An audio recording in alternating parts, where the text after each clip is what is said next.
Alhamdulillah sihat. Dah dari Kelantan ya, jauh ni. Ha, Ramai hari ni bengkel kita ni. mesti expert kena Okay. mesti benda unit. Okay. Jadi without further delay, I'm handing over to you Dr. Saiful. Dipersilakan. Terima kasih. Okay, Bismillahirrahmanirrahim. Assalamualaikum warahmatullahi wabarakatuh and good morning everyone. First of all, thank you so much.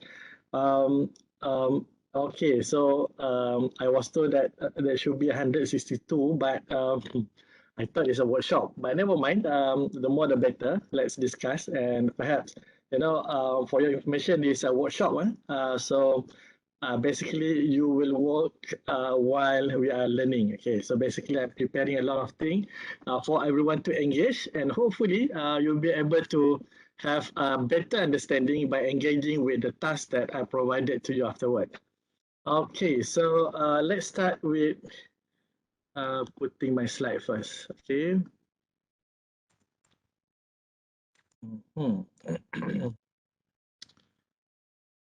So maybe let me just stop my video. Okay. Stop my videos. Okay, I hope you don't mind. I stop videos. Okay, so let's start. Okay, before we start, maybe I would like to now to have a kind of to know more about all of your expectation. So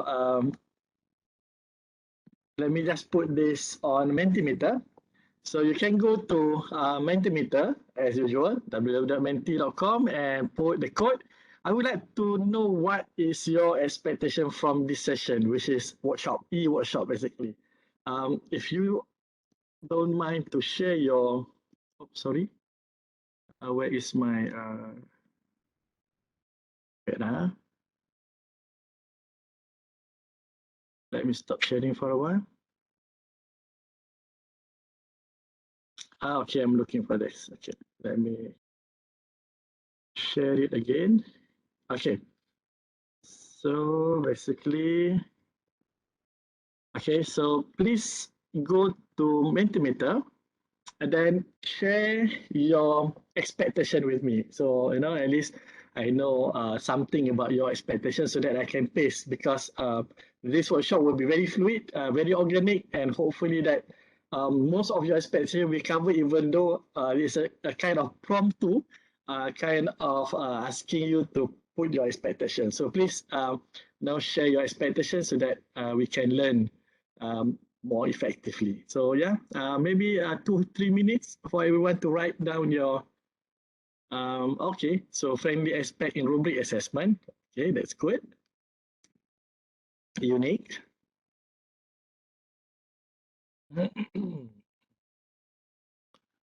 Is anonymous, don't worry what authentic assessment means and how to use it in our engineering program. To learn more, a more quantitative way to design a rubric.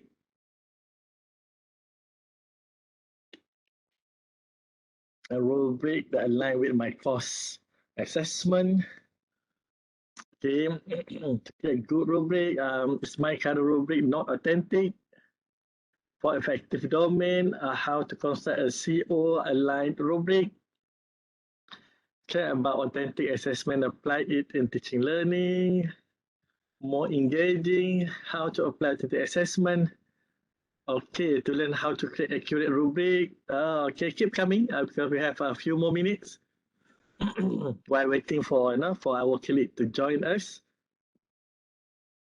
Okay, so what is rubric and its use for assessment, basis of it? Maaf doktor, saya ni tak tahu sangat. Macam mana nak tulis? Pergi ke www.menti.com, insert the code 114636 to unwind, and then just type as usual, just like text, your WhatsApp, and just type and send. Oh, saya tak familiar. That's okay. No worry, because we just want to see not everybody to put in because we have few minutes, but at least maybe something that can basically share across each other. So okay, thank you for those who put the input. Okay, to gain your perspective, learn to prepare good. Okay, that was mentioned. Effective rubric, formative and good rubrics. I'm not academician, but currently working on developing micro-credential learning module. So hoping that I can learn something from this session. Oh, that's good. That's good. Okay, welcome. This session is for non-academic as well. To design appropriate rubric, mentioned just now, learning chemistry behind rubric assessment, learn rubric for various assessment. Want to know more alternative rubric assessment method? Is there a non-authentic rubric? Okay. Creating impactful rubric. Wow. Okay, is there any more? 1 more minute to go. Check if my rubric is correct. Learning how to do interesting formative and summative rubric. All right. So any more? I think that's enough, isn't it? So at least now I know that what kind of expectation. Let me share you what sort of expectation from me, myself to everyone. Okay, so this the focus that I'm already put in the slide, but definitely most of your expectation we covered within the 4 focuses that I'm showing you here. Basically, we are going to revisit the basic of assessment. I think that's very important so that you can relate why assessment rubric is so important. And then discuss a little bit, briefly about the current practices of assessment so that you know that, oh, okay, this is the current practices and how it can be, how can assessment rubric will be related to the current practices of assessment. And the authentic rubric you are going to develop. So I'm going to divide you into several groups. I'm going to give a simple guide on how to develop authentic rating or rubric for assessment. So I'm going to make you work maybe after some introduction from me afterward, okay? And then we are going to reflect based on that experience, the reasons for assessment rubrics need to be authentic. So hopefully these 4 focus will be covered. Will be covering all your expectation, but definitely you can always ask, you can always share your experience if you have anything more interesting that you can share with everybody. So this is basically a 2-way kind of a workshop. So you are free to share whatever your experience as well as the best practices in your own respective field. So don't worry. Today is about learning from and with each other. So I'm facilitating the learning process today. So these are my expectation. Now, before we go further, maybe the same code, I would like to request you to list 3 keywords related to authentic assessment rubric that you have in your mind at this moment, at this junction. Same code, go to www.menti.com, put the same code, and let's see what will be our results. Okay, 3 keywords related to authentic assessment rubric that you have in your mind right now. So, yeah, please share 3 keywords when we talk about authentic assessment rubric. Maybe you need more thinking now. I will give you extra 1 minute, which is 4 minutes. Okay, for you to think and to share what will be the 3 keywords related to authentic assessment rubric. Oh, real world, measurable, learner centered. Wow, okay. Interesting. Okay, interesting. Yeah, keep coming your input so that now we are learning from each other and perhaps how later on compared to what I'm going to share in the slide in a moment. Okay, it's very interesting. Okay, so keep coming. It's no, basically no right or wrong answer, but we will compare notes afterward. Okay.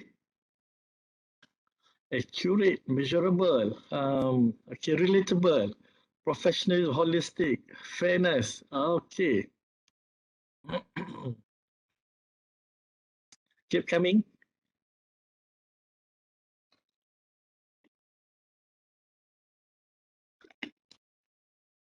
Or maybe I should put on the full screen for better view. I think this one better. Yeah.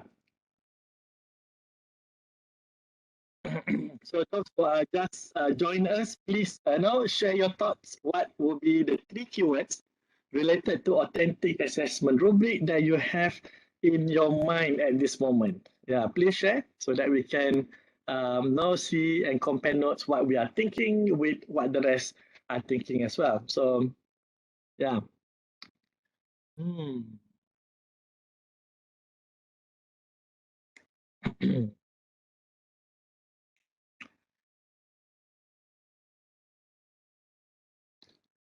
Okay, is there any more? Yeah, we have another 2 minutes while waiting for our friends to join. Objective, reliable, accurate, measurable. Okay.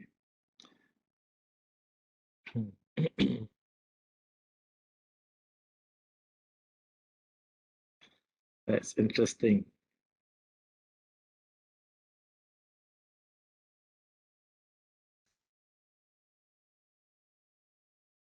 Okay, so those who just joined, please join us by giving your inputs on the 3 keywords related to authentic assessment rubric that you have in your mind at this moment, so that we can learn from you as well.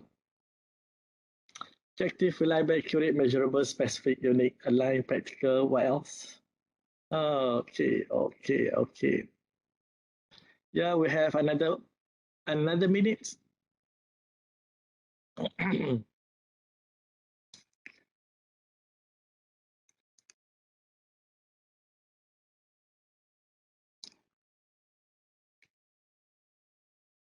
Okay. So far, we can see that accurate, measurable, reliable, valid, and objective. Okay, so that are the keywords being shared and commonly mentioned by all of you. Okay, great. Okay, thank you so much for that. So we will compare note toward the end later on. So I'm going to share what will be that. But for the moment, let me continue with some input from me first, and then later on, I will divide you into groups, and I hope that the groups will be, more interesting. Okay, now let's start with the assessment goals. Yeah, if you are looking at the assessment as a whole, there are 3 main goals. 3 main goals. One is to optimize capabilities of our graduates. Okay, it's not only to fail or pass them, but basically our aim is to optimize their growth of capability. For what? For them to carry out their responsibility as someone in the field in the future. So I think that is very, very important, the capability. The second part is if we are in the field that are dealing with, for example, life, like medical doctor, definitely we want to protect publics by not graduating incompetent graduates. So assessment will be the gatekeeper to ensure that only competent graduates who are not doing harmful to the public will be graduated from our program. So this is very important, to protect public from incompetent graduates, because incompetent graduate can do a lot of things unnecessarily.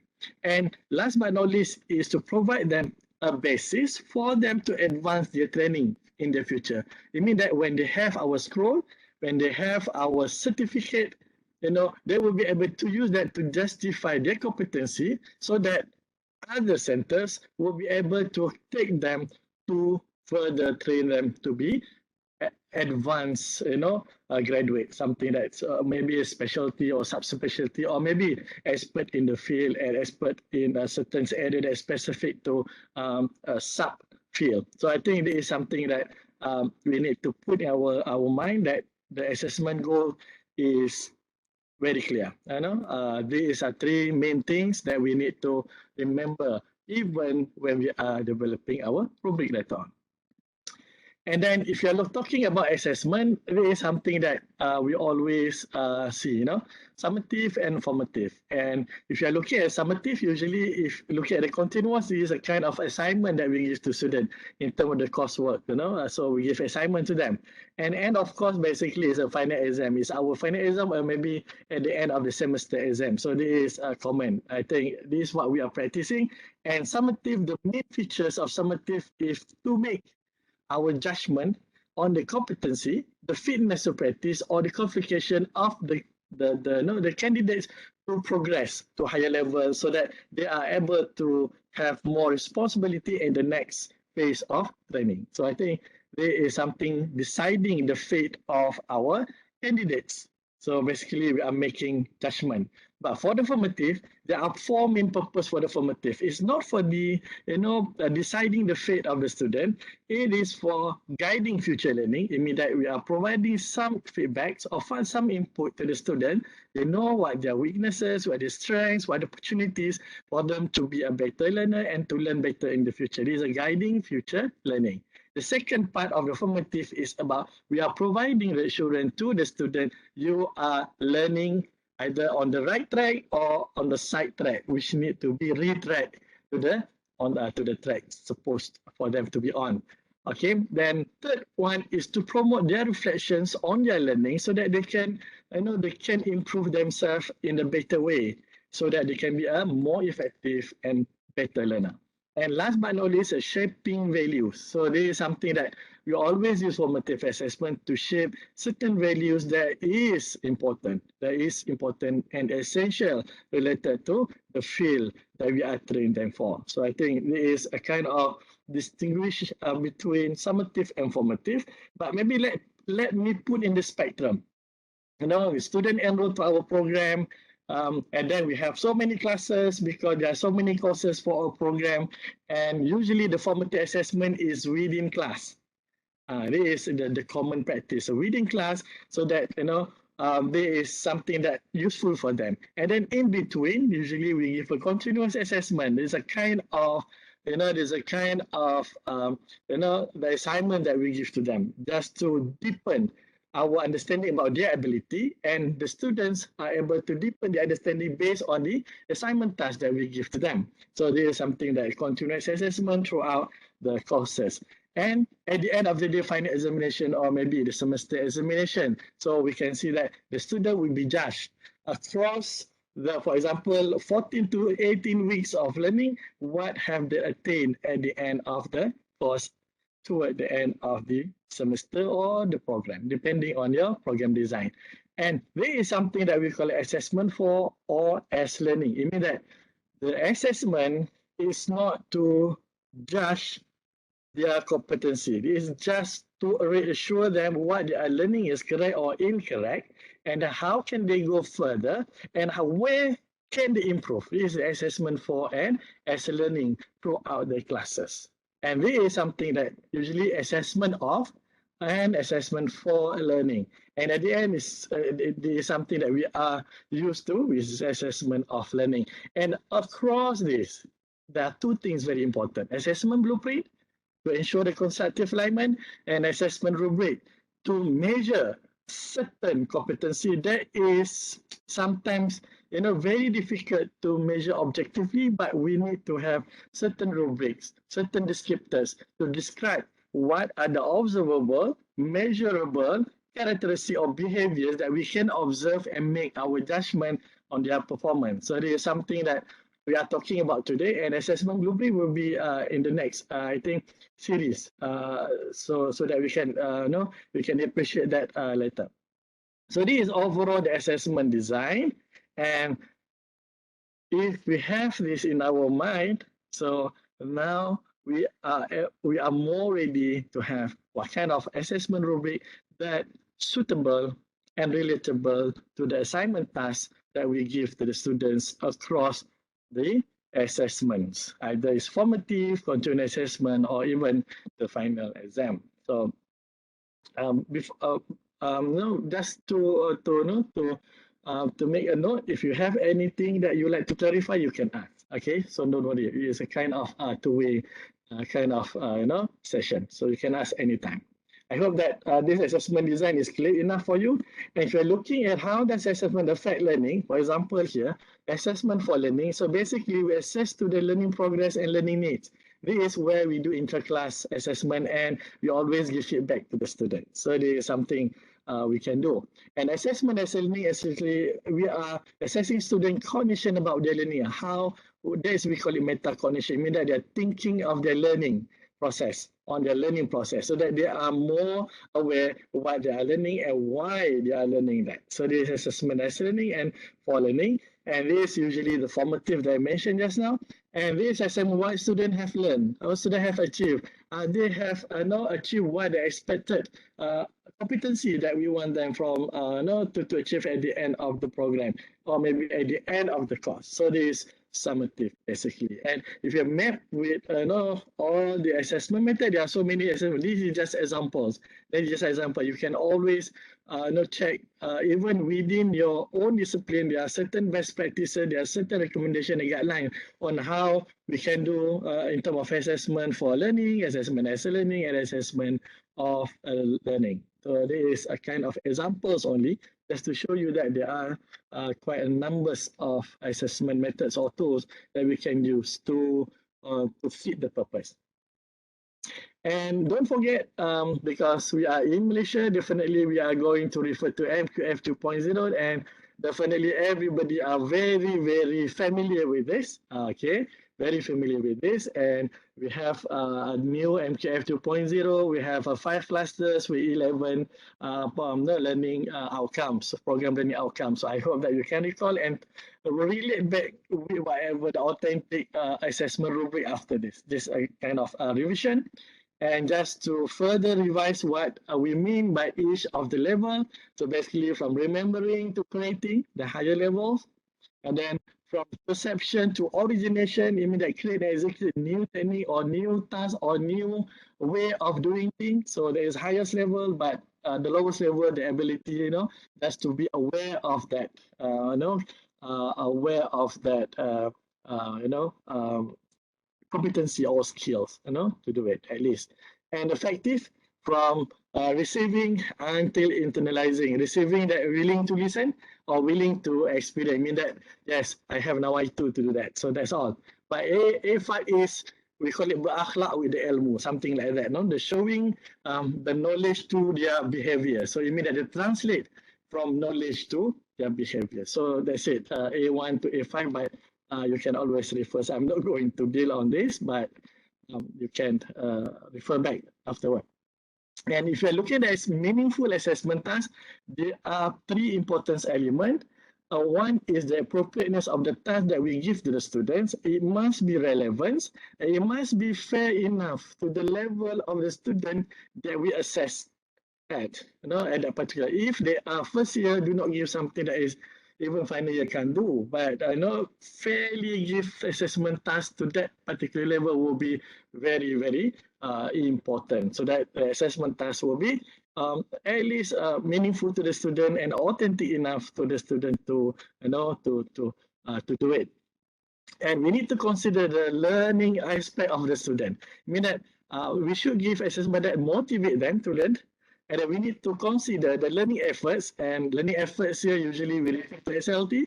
So the learning time, remember, because it must be proportionate to the student learning time, so that the effort is appropriately and sufficiently provided to them, so that they can deliver whatever task we give to them. And learning approach, something that we really want them to do is toward deep learning approach. We want them to make and create meaning through the learning assessment task that we give to them. And don't forget about the ability for the student to cope with the number of assessment tasks. If too much, the student having difficulty to cope with the assessment task, but too low, it will be suboptimum. So basically, following the SLT, or even based on your experience, combining certain assessment will be sometimes useful to ensure that students are able to cope with the numbers of the assessment tasks that we give them, so that it won't give negative ramification on the students' learning efforts and motivation to learn through the assessment task. And last but not least, usually the feedback element in the assessment task is very important as well. In particular, the quality of the feedback. The quality of the feedback. The quantity must not too much, because sometimes if too much, it gives a fatigue, feedback fatigue to the student as well. But the most important is the quality of the feedback. How well we give the feedback to improve their process, to improve their self-regulation, to improve the task accomplishment or the achievement of learning outcome, and trying to minimize something feedback on their personal thing, unless it is necessary. Okay, so that's a kind of feedback. And if you are looking at constructive alignment, either is a face-to-face assessment or online assessment, the principle will be similar. We need to ensure that whatever assessment it should be fit with what we have given to them, meaning that teaching learning activities, what kind of experience we have provided to them for them to have the opportunity to unleash the potential during the learning, and before we assess them. And it must align with the program learning outcome and course learning outcome as stated in the program. Because remember, program learning outcome and course learning outcome are our promises to the students, before they enter the program. These are our promises. Remember that. And we always promise them at the end of the course or at the end of the program, you should be able to attain A, B, C, D, E, F, G, and T, Z.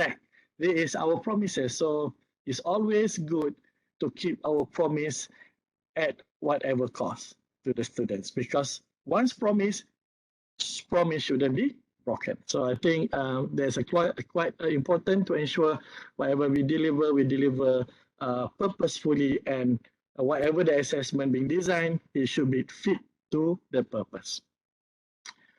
And in this concept, and now I think whatever we push here is evidence of learning, or call it learning evidence, because whatever you collect, particularly from the rubric, is basically learning evidence that we collected throughout the students' work. And we are talking about evidence of learning. We need to remember two things about evidence of learning.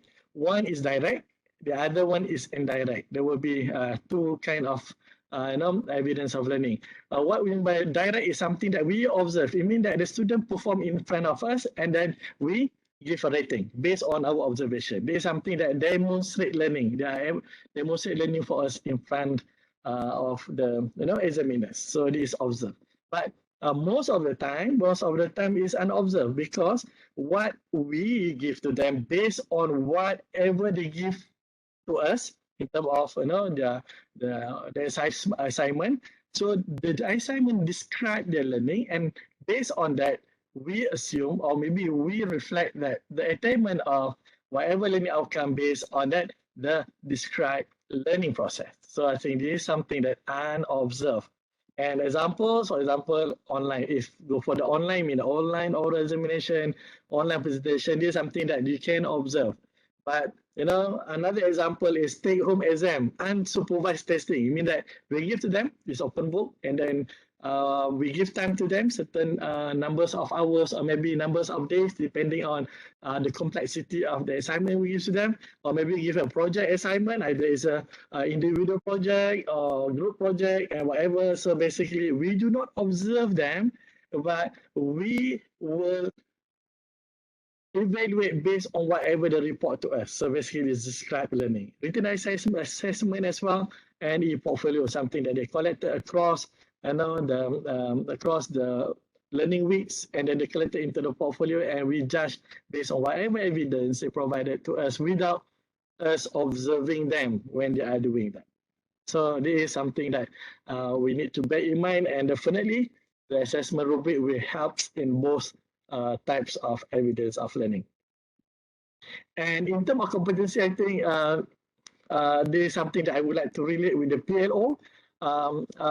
PLO as well as CLO, so that we are having good grasp on when we are developing our rubric. We need to think about all this. Otherwise, maybe the rubrics might not be fitting the purpose, and definitely when not fitting the purpose, usually is less authentic.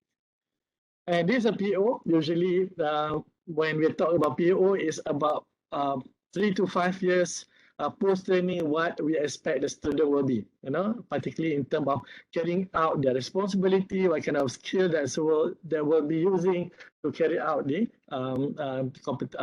responsibility. And then this is something that we always spell out our PO 1, 2, 3, 4, usually 3 to 4 PO in any of our program, and this can be referred to your BPK, your BPK. So I think this is just of examples. And then once we claim PO, usually we are trying to put the program learning outcomes upon graduation. Immediately, just they graduated from our program, what the student will be able to do. So basically, it is at the end of the program. Remember, this is the end of the program, and depending, is it 4 to 5 years of program, depending on the nature of your program. And this example that how we put our PLO, and then we met with the cluster MQF 2.0, and we put in that way, depending on your area and your practice. A professional body, there are certain ways, and non-professional bodies, I think there are certain ways, but usually this is a kind of PLO that we put in our in our COPA, if you remember COPA, and we need to map to PLO in our BPK. And all this basically we're trying to map as well, the mode of delivery with the competency that we expected them to have at the end of the program. And then there is a mode of assessment, and definitely if we can see the mode of assessment, a lot of assessment tools use assessment rubric. So that's why another reason for assessment rubric need to be done properly. And this PLO, we are clear with that, but usually when we develop rubric, we are focusing not only PLO, most of the time we are focusing on the CLO, isn't it? That's why we have CLO, and CLO is very throughout the courses. I mean that from first year, second year, final year, so there are many CLOs to be achieved at the end of the course, and usually it is arranged within semester, within semester 1, 2, 3, until they graduated, and until the last semester before they completed the course. So basically, throughout the courses, and CLO will be very, very important in the mapping of your assessment rubric, in addition to getting in mind of the PO as well as PLO. But if we align all this, basically, if you assess CLO, they will directly contributed to the achievement of PLO and PO as well. Okay, these are examples. The course and the outcome I just put in the map, but basically, if you look at the in the BPK, the arrangement a little bit less colorful, but I make it more colorful so that it is easier to see and to illustrate and to visualize it. In this example, usually we have maximum 7 CLOs usually, but minimum will be 2 or 3. But this one we have 5, and then we map what the final examination will be, what kind of assignment. But usually the formative part we do not have in our BPK. So in our official, formative assessments are not being highlighted clearly in our BPK, but maybe in the future, who knows, formative assessment should be part, because it's contribute to the student learning time as well as the teacher teaching time as well, because formative assessment take quite a lot. And if you're looking at the MQA document, they already spelled out the definition of formative, but unfortunately, in the table 4 or even VPK, we did not, I think so far we don't spell it out clearly. So basically, final exam and assignment, we clearly spell out in our VPK. So these examples, and you have so many things. And from my own experience as well as my own observation, rubrics are so important in many of these assessments. Okay, so now before we go further, before we go to the authentic rubric, but let's look at what is authentic assessment.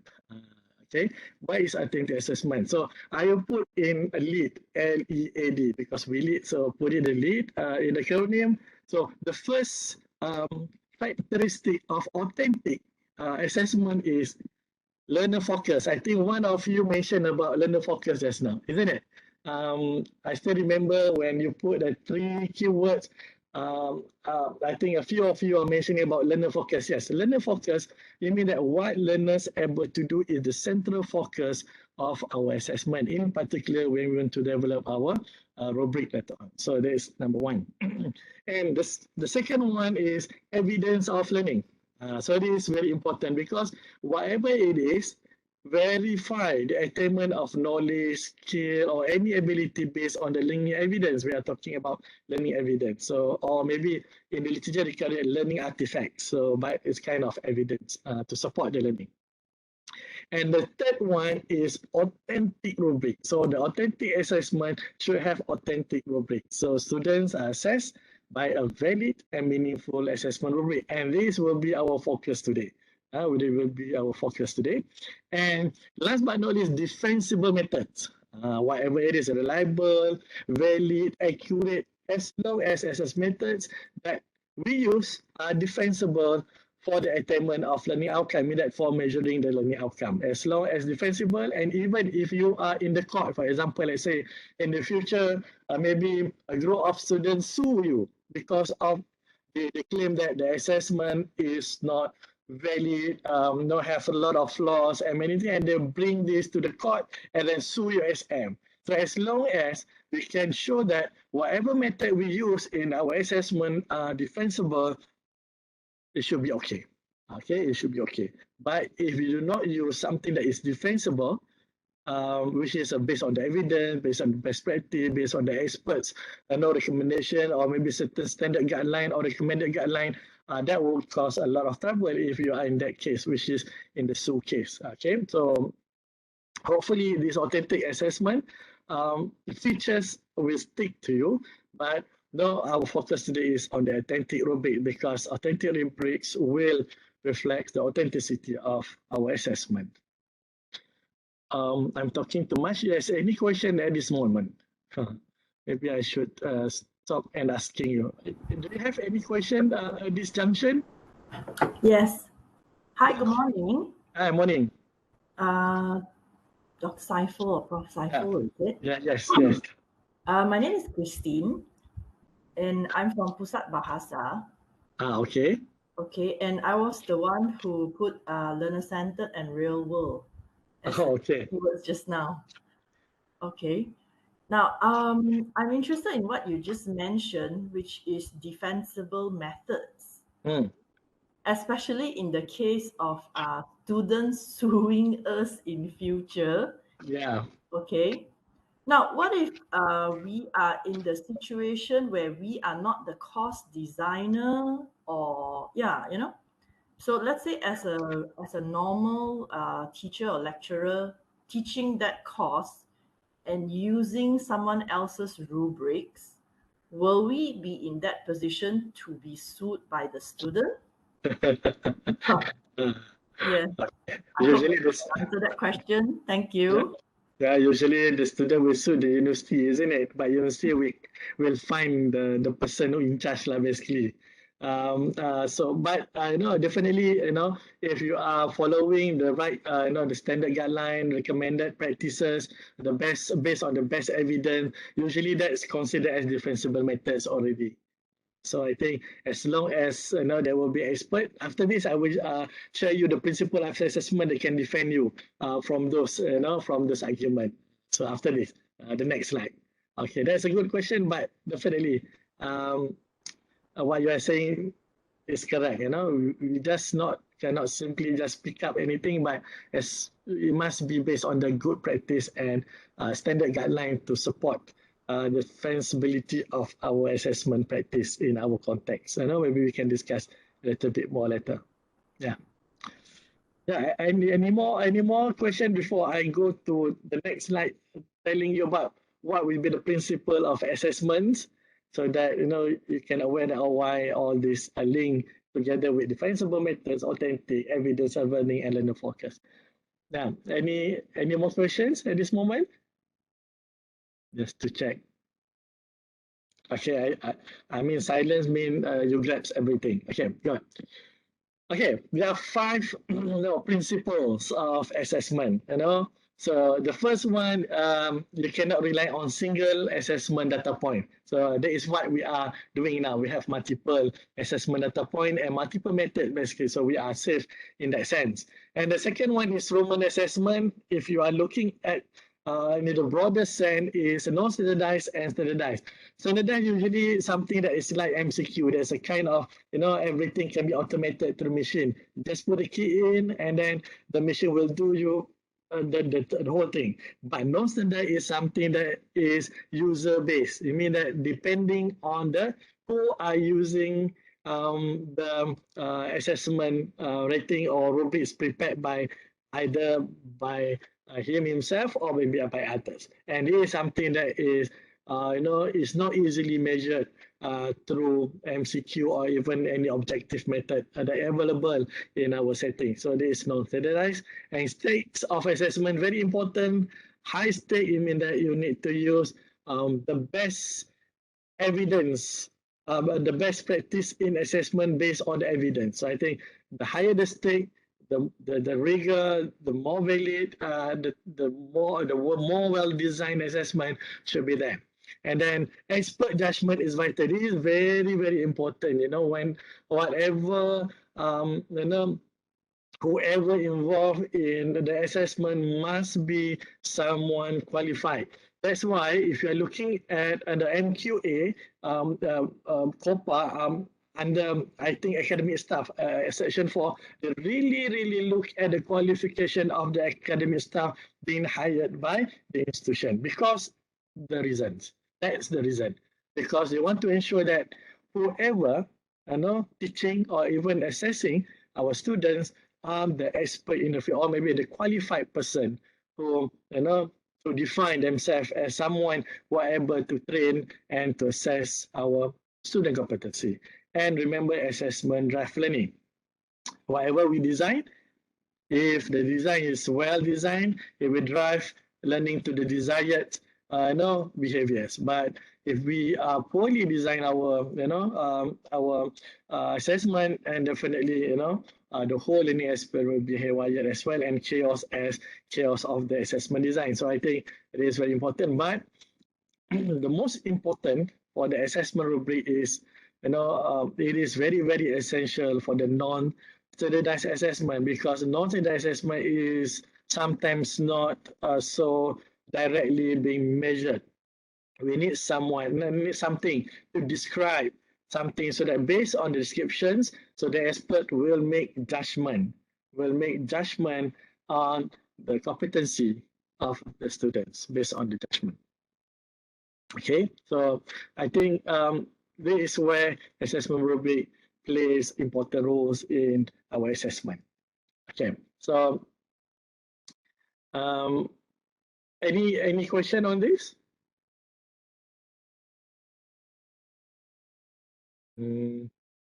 Because I cannot see you, let me check how many of you now. On the webback, Puan Liza boleh jadikan saya host tak? Sebab saya nak do something. Wait lah. Okay, Dr. Saiful, kejap ya. Kejap, saya nak check. Oh, we have 137. So exclude Puan Liza, exclude me, or maybe 130. So, okay. Immediately after this slide, I'm going to give you a group task. Okay.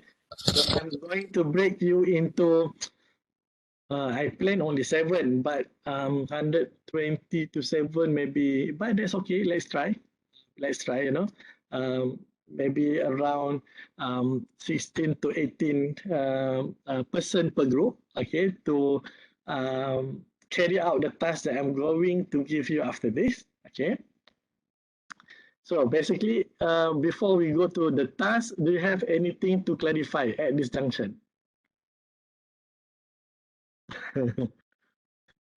Ada muka, alamak, ada tugasan ke?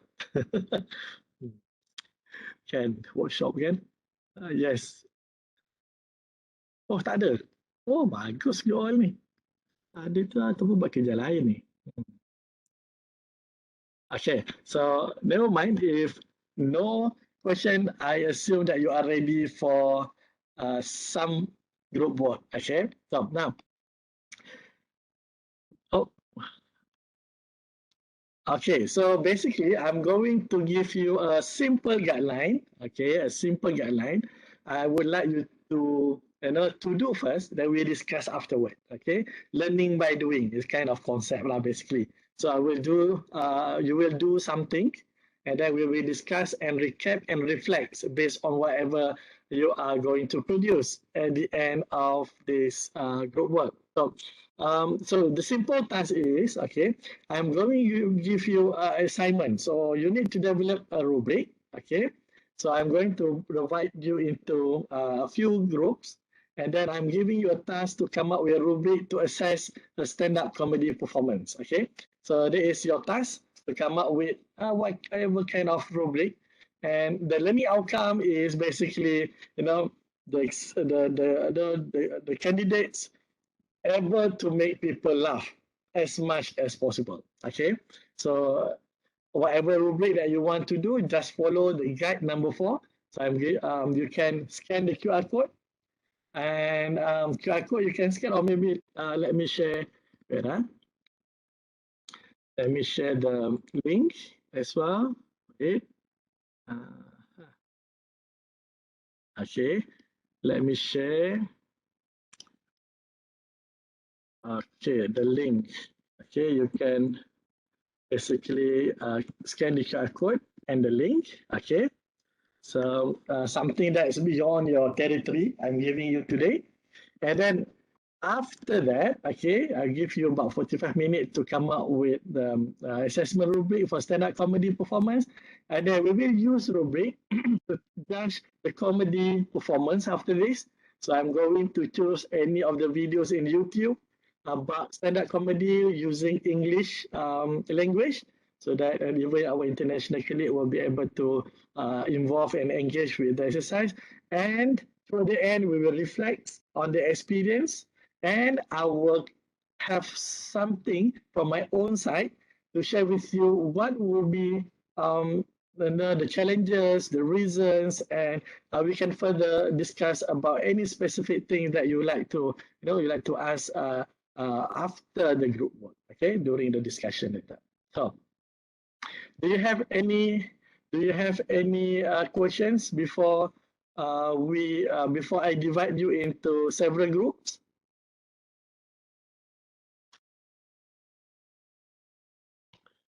Okay, because you have to follow the instruction that provided in the link, and then discuss and come up with your assessment rubric. Then we will compare notes. Okay, Puan Liza dah ni ke? Dah assign saya host ke? Ya, sudah. Sudah. Dah. Ya. Okay. So saya akan bagi dalam 7 grup lah sebab saya prepare saya punya template tu 7 grup je, ingat tak ramai kan. Ramai tak apalah, 17 to 18 within online breakout session, I think that will be manageable because you can still interact. And if that's, can we assume the standing up kind of verbal session, Doctor? It's a kind of, they are performing in front of you.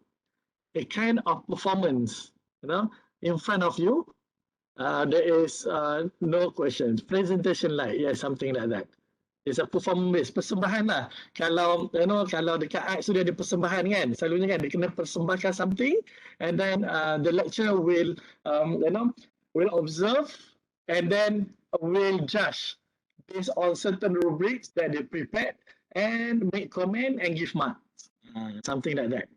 Let's today give something beyond than our usual routine. Okay, our usual routine. And let's see how we can learn from that, in our context. Okay. All right. Yes, any more CS? What is CS? Communication skill, is it? CS? Or clinical skill or something. Or clinical skill, yes. Okay. Yeah, something like that. You observe their performance. But we will choose from YouTube afterward. But the most important thing is the learning outcome for this program, because we are in the Comedy Academy. We consider as academy, Comedy Academy. Now, at the final stage, at the final year of the students, then the competency that they need to demonstrate ability to make people laugh as much as possible. That is the level of all. It's up to you. That's your rubric. Afterward we will discuss what the level. But this is a final year. Okay, this is a kind of a kind of final year project lah, basically. Okay, then you prepare something for them, and then you want to make judgment before you want to conclude whether they are competent or not competent to be comedian. Okay. I know that you are all not comedian, but just pretend to be you are the comedian lecturers. Okay. Okay, good. I think no more questions. So I believe everyone is ready.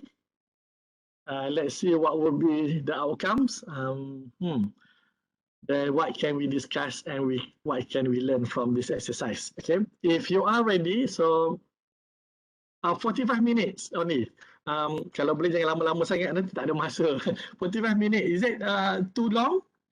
45 minutes, or you want to make it shorter, 30 minutes?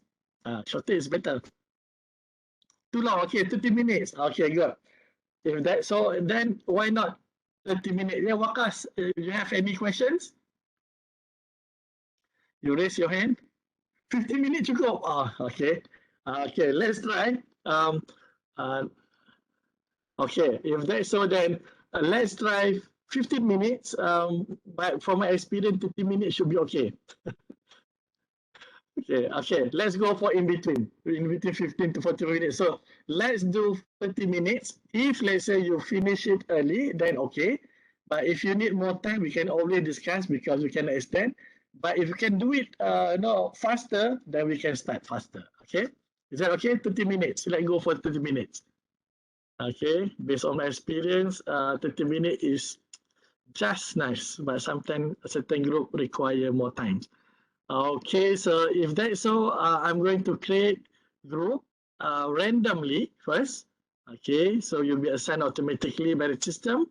But please remember your group name. Okay, either 1, 2, 3, 4, 7, up to 7, because you will be in the same group afterward for more discussion when you are giving rating to the performer afterward. Okay, if that's so, I'm going to create the assignments. Okay, I hope you received the invitation, and please join. Come back at 10:30. Okay, boleh join group ya. Okay, welcome back. Welcome back. I believe everybody has enough, short break. Okay. Before we start, so basically, I would like to invite group representative just to share and show your rubric before we start judging the comedian performance. Can I invite group 1 to just share your rubric, maybe 1 or 2 minutes, so that other people can see what kind of rubric that you're using after this. Group 1, any representative from Group 1 that can show us what is your product, the rubric. So take note on the group. Any representative from Group 1? Oh, I forgot. Who is the Saiful, I'm sharing the content, but then the internet my computer is quite slow. Okay. Maybe you don't have to explain. Just we want to see what is your rubric. And I'm trying to share the content. Share. Okay. Sebab aku yang tulis. Okay, coming. Okay, your rubric is coming up now.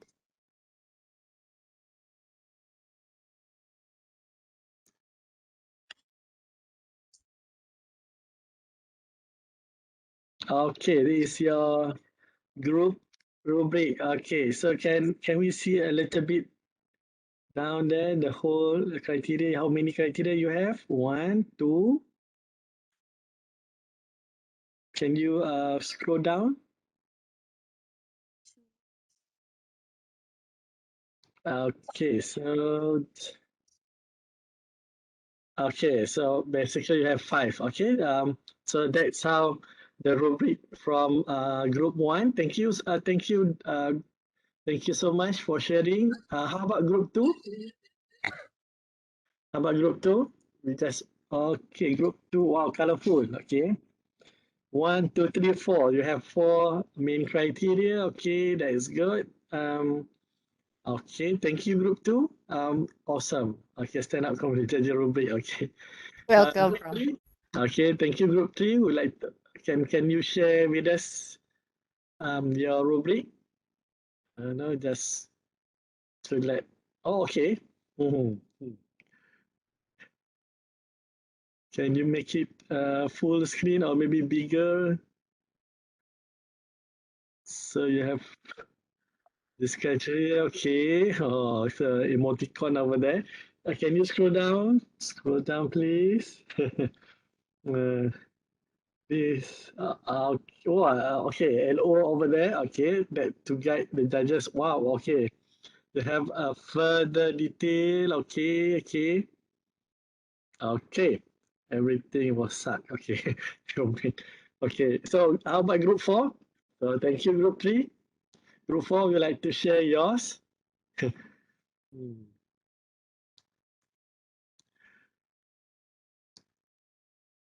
Okay, so basically you have, okay, the marking system over there. 1, 2, 3, okay. Scroll down.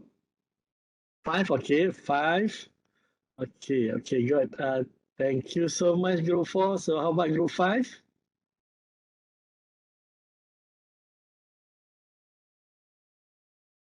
Interesting. Okay. Anyone from group 5?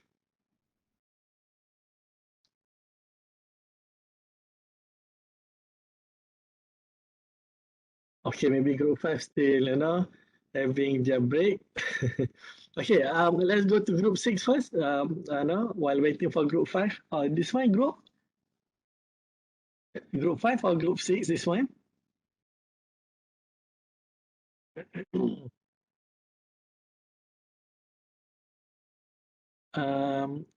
This one, group 6, is it? Six, sorry. Pada atas tu tulis. Okay. That's okay. You don't have to make a slideshow. This one, slideshow, no, okay. Tak ada satu So je. basically, So we did not have enough time. okay. So never mind. You will just base whatever you have We after actually this. have some questions, Dr. Saiful. Do we do now or Yeah. later? Don't worry. After this, you can use whatever you have prepared. Maybe based on this three, but the rest and the poor, fair, and good, you can discuss a little bit more afterward, because you still have time afterward. Okay. So how about group 7? Group 7. Oh. So Dr. Saiful, yang ni. Hi. Group 7. Oh, why is so blurry? Is it because of my eyes or? Oh, ya ke? Blurry is a kind of a bit blur. Alamak. Okay, sekejap saya stop sharing. Okay. Then I share again. Okay ke? Still? I don't know, maybe my computer. Blur. Memang tak nampak. Okay, it's blur. Okay. It's not my computer. Di group mana? Itulah I confused lah ni. Is it group 5 ataupun 7? I'm afraid saya tersilap group This is not tadi. 7 lah. Definitely lah. Okay, you're group 5, I think. You're group 5. Yeah. Okay, sorry. Tapi Okay, so saya nak betulkan semula ke? Nak stop sharing again ke macam mana? that's okay. I just want to see how many criteria you have. Can you scroll down? 1, 2, 3, 4. 6 altogether. Okay, 6. Okay, so you have certain marking system over there. Okay, that's okay. I just want to see as a whole what will be your rubric. You are group 5, isn't it? Okay, thanks. Okay. Okay, group 7. Would you like to share yours? Oh, for Fahad. Okay. Okay. Oh, 6. Okay. 6. 1. Okay. Oh, that's good. Okay. Now, I believe every group is ready to test and compare whatever rubrics you already produced just now with the real performance that I already selected from YouTube. Okay. Let's see how well your rubrics will work. Okay. So everyone ready? So if you are ready, I will give you instruction. Okay, just give instruction. Okay, what are you going to do is I'm going to show you videos. I think I selected 3 videos most because because of the time. I just choose 3 comedians from YouTube, and then what you have to do is just observe and try to recap whatever you have in mind about your rubric just now for every member. And then after the performance end, okay, you have to go back to your breakout session to discuss and make a consensus on the marks, okay, on the marks that will be obtained by the performer, okay, based on your rubric. And I hope that you can convert the mark into percentage. Whatever the criteria you have, whatever the system you have, I just like to have the final marks in terms of percentage, okay, out of 100%. Okay, so it means that if you have, for example, 6 criteria, and then your rating just now, 1, 2, 3, 4, basically the maximum score is 24, but I would like to have the percentage. Out of 24, what would be the percentage? Okay, is that clear? And then I'm giving you, at the end of the 3rd comedians, I will give you a Google Sheet for you to insert the mark according to your group by the comedian. So basically, I will provide you another link so that one of your representatives will insert the mark, and later on we compare notes. The rubrics, the percentage, the performance of the candidates, and then later on we have some reflection and discussion that I will recap toward the end. Is that okay? Okay. Any question at this moment? That's all my instruction. Okay, I believe everybody is ready. So I'm going to introduce you the first candidate. Okay, the first comedian that is going to test your rubric now. Okay, let me share. Share content. Optimize motion and video. Okay, the first candidate, okay, so the first candidate is international candidate. Okay, so ready, everyone? Please focus. Remember your rubric, and after that, go back to your, go back to your group to make a consensus on the mark based on whatever rubric that you produced just now. Okay, if you're ready, I'm going to start the performance now. Okay.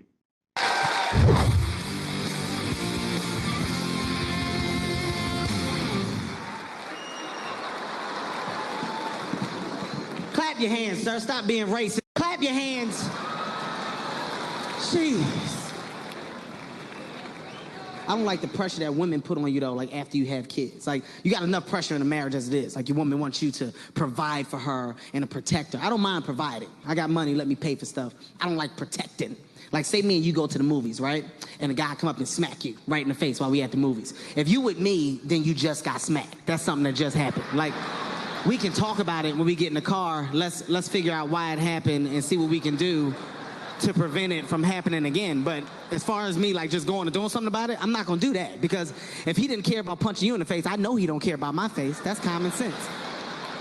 2 black eyes don't equal 20/20 vision. Somebody got to get us home. That's what I'm good at. I'm a witness. Let me drive. I saw everything. I saw it all, babe. When he punched you, I got behind the vending machine because I didn't want him to know that we were together. That's none of his business. I don't like ostriches. For those people that don't know what an ostrich is, it's a bird that's the same size as me. I'm in Nebraska, right? I had a run-in with this ostrich. I'm in Nebraska. I'm on the side of the road. I'm peeing. I get done peeing. I look to my left. It was an ostrich looking at me while I was peeing. He was standing on one leg like this. His body was facing this way, but his head was like this. Now, I didn't know what it was, so I didn't say nothing. My friend got out of the car. He's like, yo, what the hell is that? I was like, I don't know. It's like a big pigeon or something. I didn't know what it was, right? He was like, that ain't no pigeon. He took an ink pen, threw the pin at it. When he threw the pin at the ostrich, he hit the ostrich in the chest. As soon as he hit the ostrich in the chest, his other leg came down. His body was still facing this way, but his head was still like this. I was like, you know what? We should probably go get in the car because we don't really know what that means. You know, like that that could be a sign. That can mean like you got 10 seconds to get out of my face before I kill you. I'm gonna eat your kids. We don't know what he's trying to say, so let's just get in the car where we safe at. So we get in the car, I start laughing. I'm like, you was scared, man. He's like, no, you was scared. I'm like, no, you was scared. No, you was. I'm driving like 30 miles per hour. I look out the passenger window. The ostrich was running 30 miles per hour beside the car. His body was still facing this way, but his head was like this. And he was haul-assing at 30 miles per hour. Now, when I'm scared, like if I'm real scared, sir, I'll start to cry. Only if I'm real scared. So I was like, why would you throw a pin at it if we don't even know what it is? We don't even know what it is! I was freaking out, right? He was like, man, stop being a little girl, just speed up, drive faster. I started driving 60 miles per hour. When I tell you that this ostrich was running 60 miles per hour, I am not playing. His body was still facing this way, but his head was like this. And his legs, you couldn't even see them. It looked like a black cotton ball floating. It was amazing. And I was scared because he never took his eyes off us. Like he was looking at us the whole time. Like he didn't check for a wall, another bird, nothing. It's like he was like, when I catch y'all, I'm gonna kill both of y'all over a pin. And I was like, why don't you just apologize? Because I was scared. I'm scared of dolphins as well. I'm very scared of dolphins. And like I said, I got a reason to be scared of everything that I'm afraid of, right? Me and my lady, we in Maui one time. We in Maui. She's like, babe, we should go swim with the dolphins. I'm like, no, I told you how I feel about them dolphins. I don't want to swim with the dolphins. She's like, come on, stop acting like that. Let's swim with the dolphins. I was like, you know what? Let's swim with the dolphins. Something happened to me. It's going to be on your conscience. Now, we go to swim with the dolphins. They got the dolphins in like this little tank, right? It's like 8 dolphins. I see an old lady on the back of a dolphin, these little boys. I'm like, you know what, babe? I might have been overreacting. Get the camera, take some pictures of me on the back of the dolphin. I was excited, right?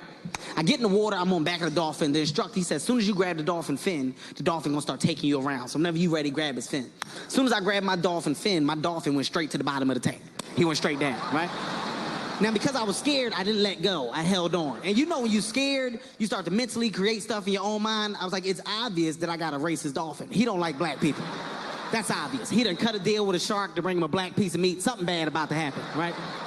I let go, I get to the top, I start snapping on the instructor. I was like, nobody just saw dolphin number 8 missing? Huh? Nobody noticed that I was going for like 30 seconds? You don't have a bell or nothing that you ring? He tried to kill me. He took me to the bottom of the tank. To me, it was sharks, okay? I'm the only black dot in this damn tank. You didn't notice that I wasn't going around? Huh? You see this old lady and this little boy, but nobody noticed the black swirl missing? Nobody noticed it?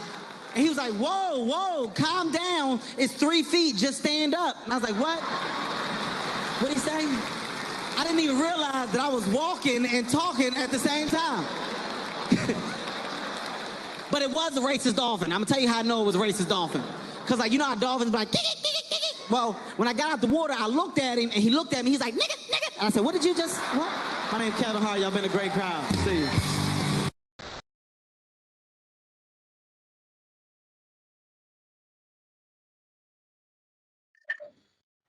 So, okay, guys, now is for you to go back to your group. You know how to go back to the group? Basically, you just go breakout session and select whichever group you belong to. And then join, discuss, make a consensus as a group, what will be the final mark for the candidate. Okay, so you can join the breakout session as soon as possible. I give you 5 minutes to discuss to get your consensus mark.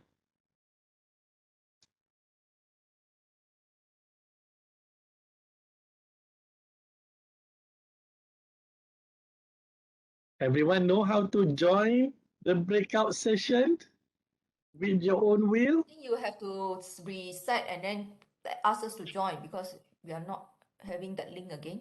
No, I do not know which group you are now. I'm in group 2. I'm in group 2. Oh, okay.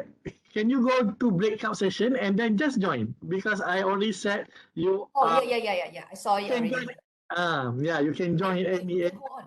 I don't know why this one don't have the breakup that thing, you know. You need I know what you mean. Unhide the menu bar. Show menu bar. Show menu bar and then breakout session. Join your group number 2. You just click and join. I think that's quite easy. Yeah. Otherwise, I need to to move you to to the group. Yeah, most of you already moving. Good. I believe you already know how to how to join your group back. So good. Just join. So how about the rest who are still in the main hall? Do you have any problem to join? Tak jumpa line tu dia punya button yang petak untuk session tu kan. Because we are joining through the browser. Browser, Browser macam mana browser tak apa, you all group mana Group 1. Sekejap, siapa yang cakap dulu tadi? Sorry. Siapa yang cakap tadi? Group 1 tadi siapa? Christine group 1. Sekejap ya. Yeah. Sorry yang biasa jadi host. So in the breakout is different. Kena buka participants list tu. Lepas tu dekat participant list tu akan ada main meeting dan breakout session. Tak participant list. Thank you. I see it. Good. Thank you. Okay.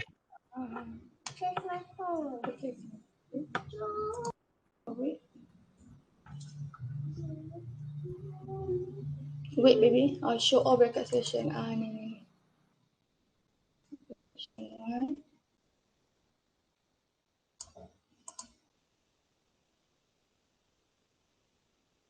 Okay, great. Go to participant list, breakout session, and join. That's better way. It's very good.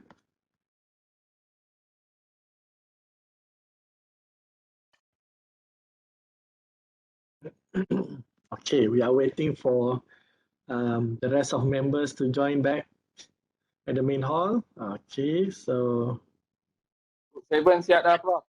Ya, cepat sungguh tu, nampak tu. Rubric cepat Kita tunggu Maybe sebab apa tu skill tu 3 je laju sikit. Orang lain buat sampai 5 jenuh isi. Apa nanti kita discuss. Apa ni nak rubrik ni nak yang sekarang ke nak tunggu nanti bila dah perfect? You all nak rubrik ni? Nak rubrik ni. Nak share ke? Nak share rubrik ni? Tak tahu lah, ni sekretariat minta rubrik selesai. Nak tunggu nanti ke? Sebab mungkin kita akan perbaiki kan? Ke nak yang baru, yang original? Tak apa, bagi mana yang ada tu. No problem. Just for the learning process. Apa nanti lagi sesi kita ada bagi masa untuk kod-kod lah, ada nak revise kan, kita bagi masa. Kejap, ada orang panggil kejap Okay, so kecuali ada 2 orang lagi, mungkin dia ada kerja lain tu. Okay, never mind. That's okay. Jangan share lagi skor. Nanti saya bagi Google Sheet nanti untuk masukkan. Simpan dulu. Biar surprise sikit kan. Okay. So let's go to local candidate. Macam mana nak delete? Memang tak boleh delete dah kalau dah terpost dalam ni kan.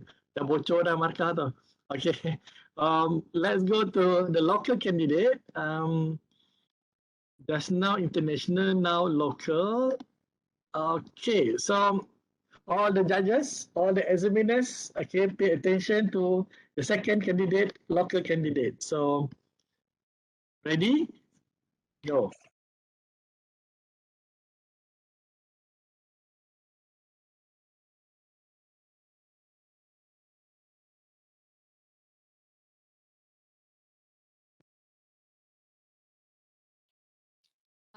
Prof, we can't hear Prof. I think dia tak ada optimize. Sorry, kejap Saya share sekali lagi. Mungkin yang tak ada optimize kot. Kejap Okay, wait.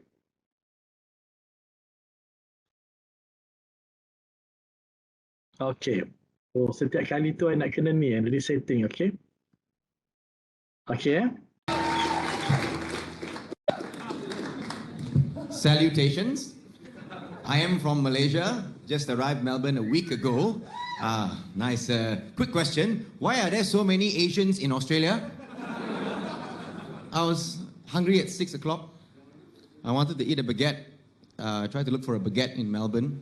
Couldn't find a baguette. You know what I found? Asians. They are everywhere. And it's very disappointing for me because you must understand, I did not purposely leave Malaysia and fly 8 hours across the Indian Ocean to a whole other continent just so I could blend in. You understand or not? I thought I was going to be special. Exotic even, but no, I got nothing. I've been here a week. Not one person has stared at me or pointed at me or walked behind me humming nothing. Can we please have some effort or not, Melbourne? Help me out. Because I'm not getting anything. I'm not getting any attention here. And I think I know why. I think I know why we like to come here. We like to be here. It's because Australia, you are so damn welcoming. You have Asian elements all over the place to make us feel at home. I arrived in Melbourne. There's Chinatown. Chinese museum. Bubble tea. In every corner for a city that is well known for coffee. Why are you bending over backwards to please us? Like Chinatown. Trivia. China has many things. You know what it doesn't have? Australia town. China doesn't give a feng shui fuck about you all. Why are you being so nice?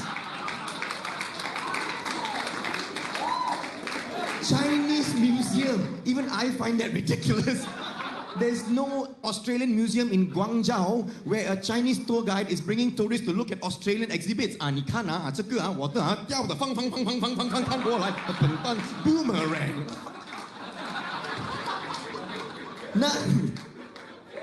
And I feel bad because we don't reciprocate. There are a lot of Australians living in Malaysia. You know what we've done for them? Fuck all. There's no Australia town. There's no little Melbourne. There's no Sydney Street. The closest thing we have, and I don't even think it qualifies, is Kuala Lumpur. That's not even intentional.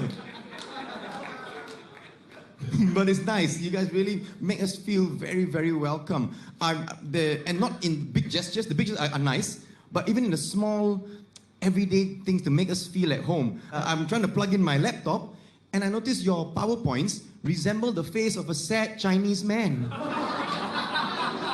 Acknowledge it. It's there, all right? He does, right? He's got these sad, droopy, slanted eyes that way, and a long, mournful mouth. As if he's saying, who stole my chopstick? Now I can't eat noodle. It's okay, you can laugh. Do not feel offended on my behalf, all right? You didn't choose the design on your PowerPoints. I didn't choose my features. They just happened. It's fine. Don't guilt yourself into thinking you've done something wrong, because for us Asians, when we go abroad, we feel really homesick. It hits us hard. We miss our families.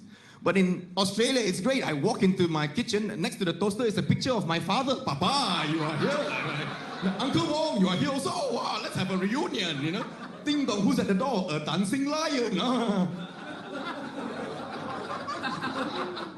But this is really nice. It is very, very, I have no idea. And to be here, a TV spot on the ABC is super nice, because do you know what happened when the ABC crew last went to Malaysia? For the Four Corners expose? Do you know? Not good. We detained them, confiscated their passports, and then deported them after some very diplomatic tension. Deported them. And to retaliate, ABC gives me exposure? Or is this like a trap? No, but you're too nice. Who's your minister of revenge? Like, what? This retaliation is laughable, you know. Because if it happened the other way around, if a Malaysian was ill-treated here, detained, and then deported, we would go ape shit on your ass. We would come at you hard. I'm telling you this. We would gather up all the Australians in Malaysia, put them in jail, and we'll torture them like 24-hour solitary confinement in a 2x2 cell, Monday to Sunday, with a small half-an-hour window on Sunday for cricket, just to get your hopes up. And when the time comes, we will gather all of you into the field and give you an insect. Enjoy your cricket. Thank you very much. I will not forget this. Terima kasih.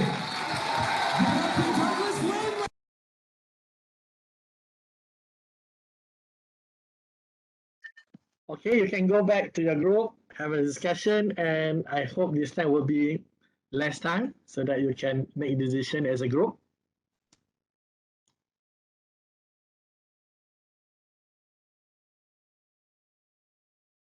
Yang ada di main meeting sekarang ni ada masalah untuk join breakout session ke? Lah, lupa pula nak tanya. Macam ramai je. Mungkin dia orang kerja lain kot. Tak apa, tak apa. Tak ada bagi CPT lah macam tu. Tak apa, bagi dia orang join group pelan-pelan.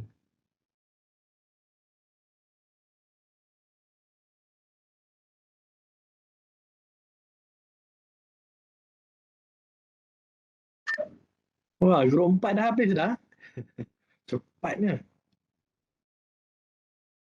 Grup 3 pun dah habis.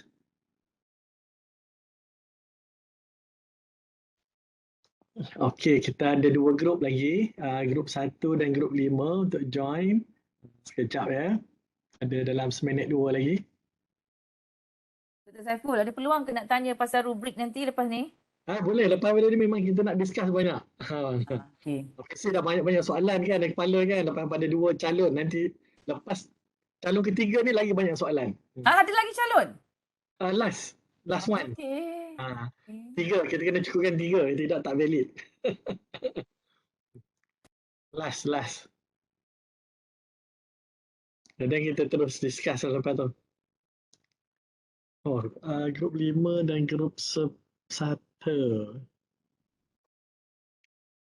Okey, sementara tunggu 2 minit lagi dia request. Ada soalan ke? Sementara tunggu. Dr. Saiful, kita orang nak tanya tadi pasal kita orang punya rubrik tu. Tadi kita letak. Grup mana ni? Sorry. Grup mana? 6. Okey. Ada kita letak engage voice projection, audience engagement was 75%. Kita pakai percentage macam tu. Boleh ke? Tak ada masalah. Dia okey. As long as kita faham lah apa maksud dia tu. Ya. Lepas tu yang satu lagi kita pakai good facial expression, some facial expression, minimal or no facial expression. Macam tu pun okey. That's okay. Should be okay. As long as dia ada macam descriptors lah. Untuk menerangkan what do you mean by go. Even though it's not that objective. That's we depend on the expert lah basically. To make judgment based on the descriptors. As long as the descriptors is clear, what it means by those, then I think should be okay. Okay, thanks. The most important is the descriptors to describe what we mean when it comes to poor, somewhat, good, and whatever lah we put on the scale. But the truth is kita pun macam tak sure. Okay, that's why kita say okay, some error. Ada error kita sebutlah 6 to 7 errors, something like that. Wow, very calculative, very accurate. Tapi for some tak boleh macam body language kan. So effective body language. So good body language. Some, payah juga nak be objective in all areas.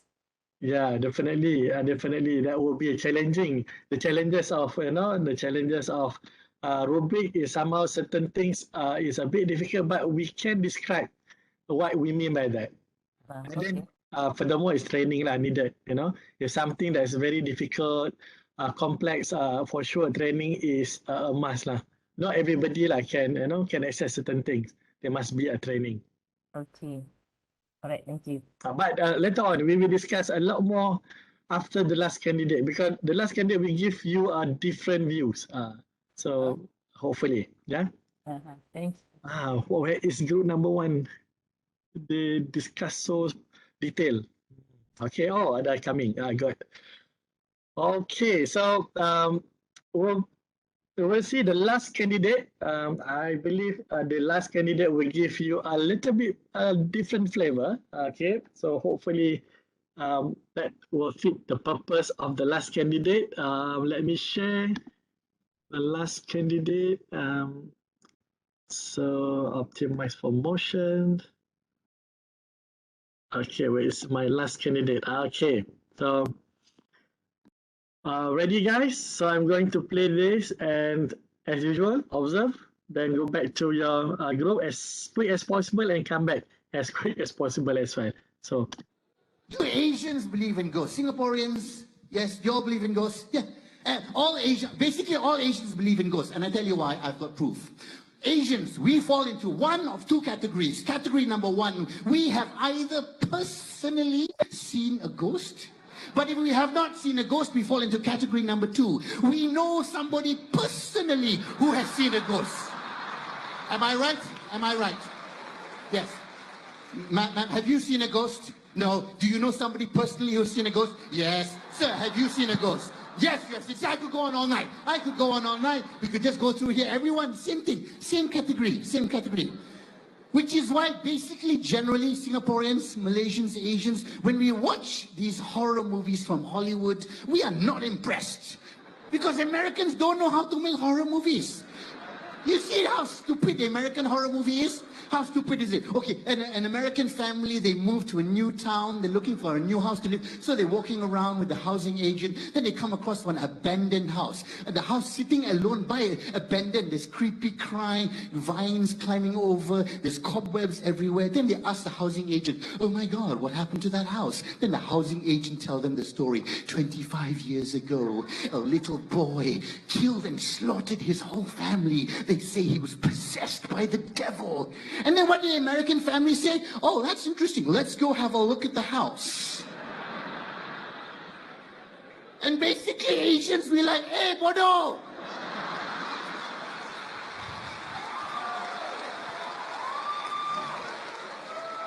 You didn't hear what the housing agent said, huh? Boy, slaughter family, possessed devil. Why you want to go and look in the house? But no, the American family would be like, they walk up to the house. They walk up to the old creaky door, which happens to open. And they open the door.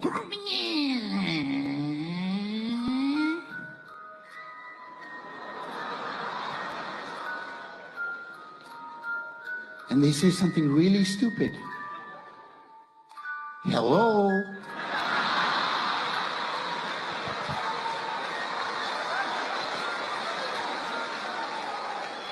Hello? Is anybody there? Of course nobody's there! But now you know what you've done, right? You have just announced yourself to the spirit that has been waiting 25 years ago. Before that, the spirit didn't know you're coming. But you're going, hello, hello, hello. You stupid or what? You will never see that scene in an Asian horror movie. The Korean horror movies, the Thai horror movies, even the stupid Malayu horror movies. No, the Asian horror movies is what? The guy's driving down the highway, suddenly it's a dark highway, there's no lights, and then in the head there's a lady standing at the side of the road with long black hair coming down. Then she crosses the road. And you see, all of you are like, oh, because we've all experienced that. If we have not experienced it, we have an auntie who has experienced it. You will never get an Asian horror movie of a family coming into a new town, coming across an abandoned house, asking the housing agent, hey, what happened to that house? Oh, 25 years ago, a little boy killed his whole family. They say he was possessed by the devil. Immediately the family be like, okay, let's keep on walking, keep on walking. Don't look behind, keep walking, keep walking. Make no, keep on walking, hurry up, keep on walking. What are you waiting for? No, let's say by some stupid reason the script writer wrote that the family actually goes up to the house for don't know whatever reason. If an Asian family walked up to the house and opened the door,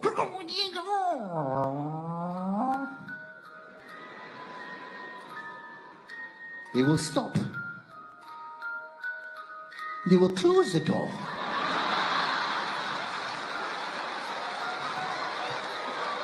And you heard the music, I heard the music. This one got ghost, Come, let's go.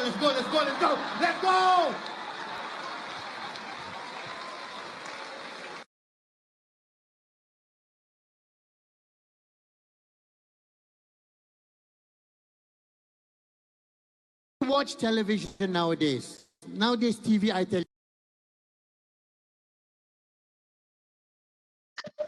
Okay, so the last discussion among your group members. Then after that, I'm going to not have kind of reflection, and we can discuss a lot of things from various perspectives. So go to your group for the final decision on the last candidate.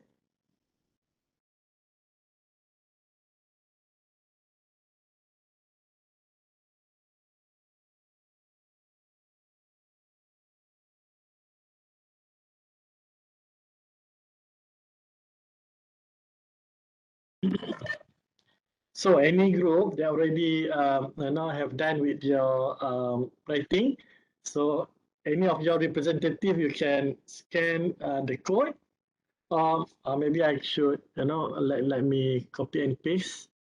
So while waiting for two more groups to join us, please, those already done, go to the link, and then one of your representative, please fill in the mark for the candidate, because I'm going to share that marks and we will discuss a little bit more about that, and then perhaps later on I will conclude after the reflection. Okay, so please do so, the representative of the group. You should have this, not this one. Yeah, you should have, okay. Group T already, put on the mark. Make it larger. About this one. This one better. Yeah. Okay, good.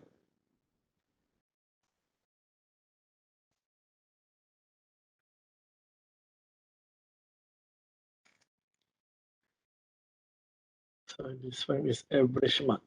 Forgot to put average. Okay.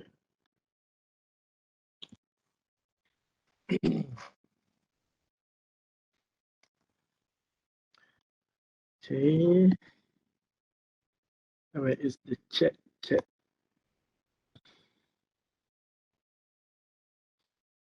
All right.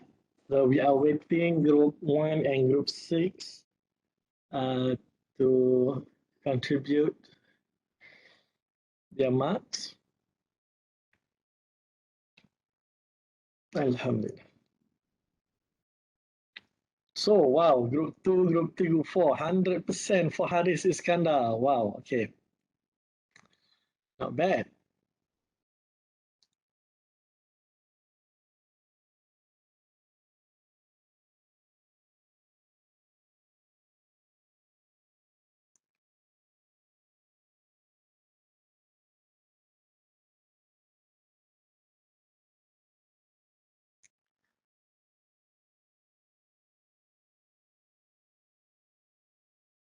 So we are waiting for group 6.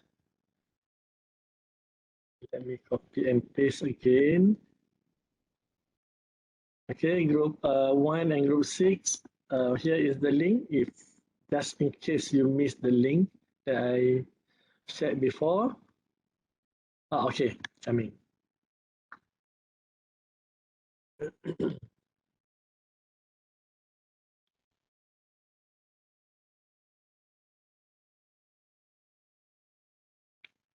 Sorry, group 6. I tak nampak nak isi dalam borang tu. Tapi saya pun I letak kat sini ya. Markah boleh. Tak apa, I tolong transfer tak apa. Ni tadi 92.25 kan. Lepas tu Douglas Lim 81.25. 81.25. Haris Iskandar 90.5. 0.5. Ni Han 92.25. Okay. Okay, thank you. All right. So, okay, thank you everyone for great cooperation. Going through the whole process, which is it's quite interesting to see. Different groups have different rubrics, and based on the different rubrics, we have a different marks to candidate. But more or less, at the end of the day, we can see the whole performance. So before I give my own my own conclusion afterward. So any of you you would like to share your experience, or maybe what do you think, or maybe to reflect back on what you have practiced and to relate with the exercise that we have done right now, or maybe you have a question. So yeah, please unmute yourself and then just talk and give your whatever sharing that you would like to say at this moment. Yeah, please, anyone? Yeah, I'd like to ask Yeah. representative actually from group 1, as we were filling up the rubric, the marks, you know, Yeah. of course we realized that there were certain things that we need to fine tune the rubrics.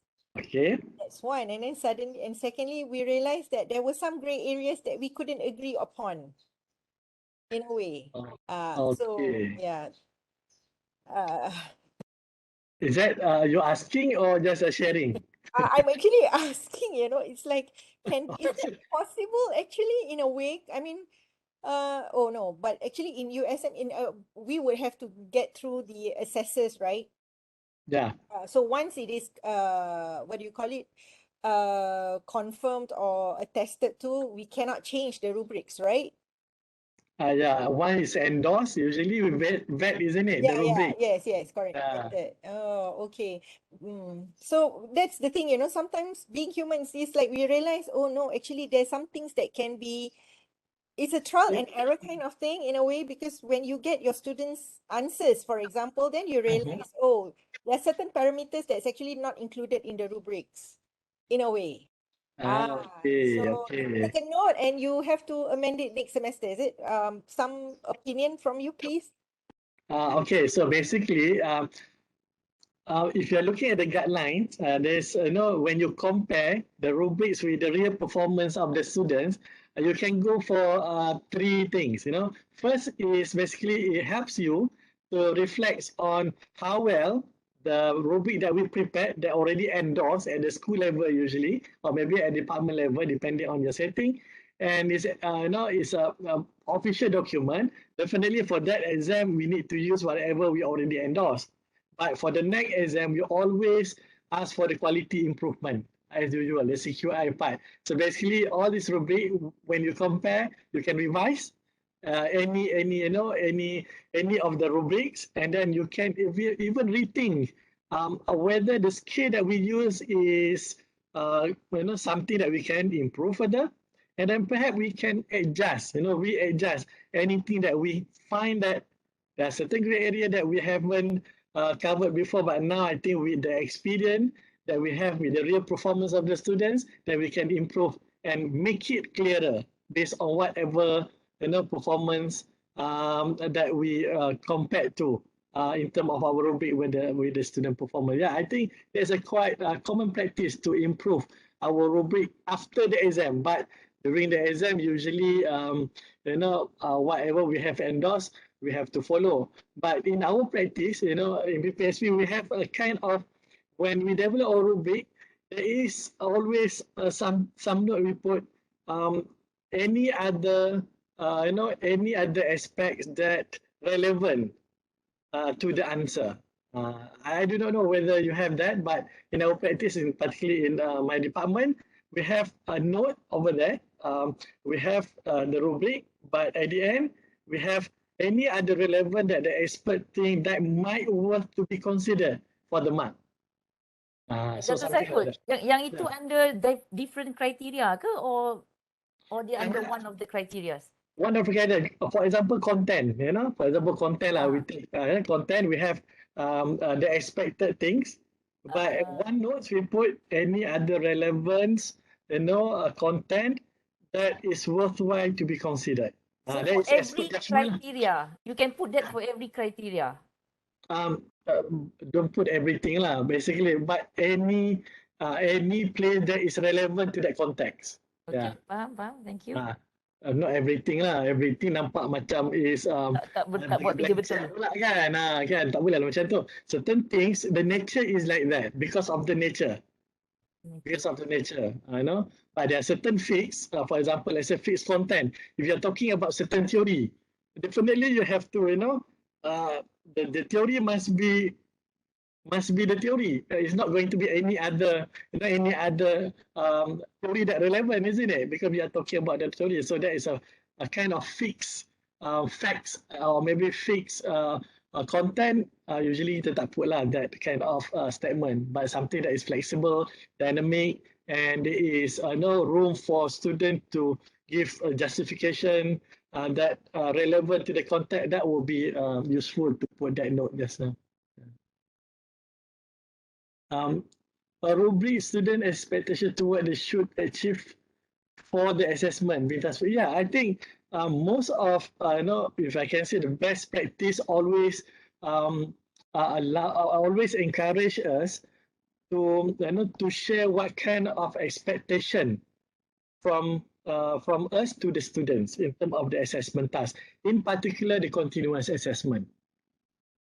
We are very much encouraged to spell out what are the criteria that we are going to assess whatever assessment task we give to them, so that the student have the very clear idea what are expected from them.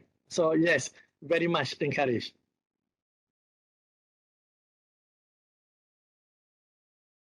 Or usually tell them how they will be assessed, but don't show them fully. I'm not really sure. I think USM, maybe Dr. Farhan can add on, because Dr. Farhan know better than me in terms of the policy. But looking at the best practice, you can always give the rubric to the students, because we want them to achieve that. That's the purpose, because the rubrics basically encompass our judgment, our judgment on what the student should be able to do at the end of the task, because it's linked back with our CLO or maybe specific learning outcome, and even later on it linked to the PLO. We want them to achieve that. So whether they can achieve or not achieve, depending on how far they can bring the assessment task to that level. So that is our task, to judge whatever they provided to us at the end as a product of the assessment task. But based on the best practice, they must know what they will be assessed, in particular related to the rubric. Yeah.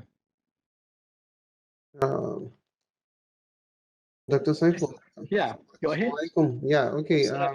Abu Bakar from Group 5. Just to really emphasize that, because we experienced something in our group, like based on the timing. In our rubric, one of the content, it measures the timing. Okay. So, yeah, it relates the performance to the timing. So we were a little bit, wondering, based on our general assessment, it was excellent. But because we already stated it has to be more than 3 minutes to assign the excellent mark, then we are limited. We have to give good, so it's part of it. For example, if it is also our students now, if they are not aware of the time, that maybe it has to be minimum of 5 minutes, then maybe they can perform their best within 4 minutes. But because they didn't meet up the 5 minutes, then they lose some marks. Actually, we face that, and then because we cannot change after we start, then we have to give that marks. So I think it's very important also. It gives us practical experience. Yeah, are you asking me or just sharing of your just sharing, yeah. Okay, okay.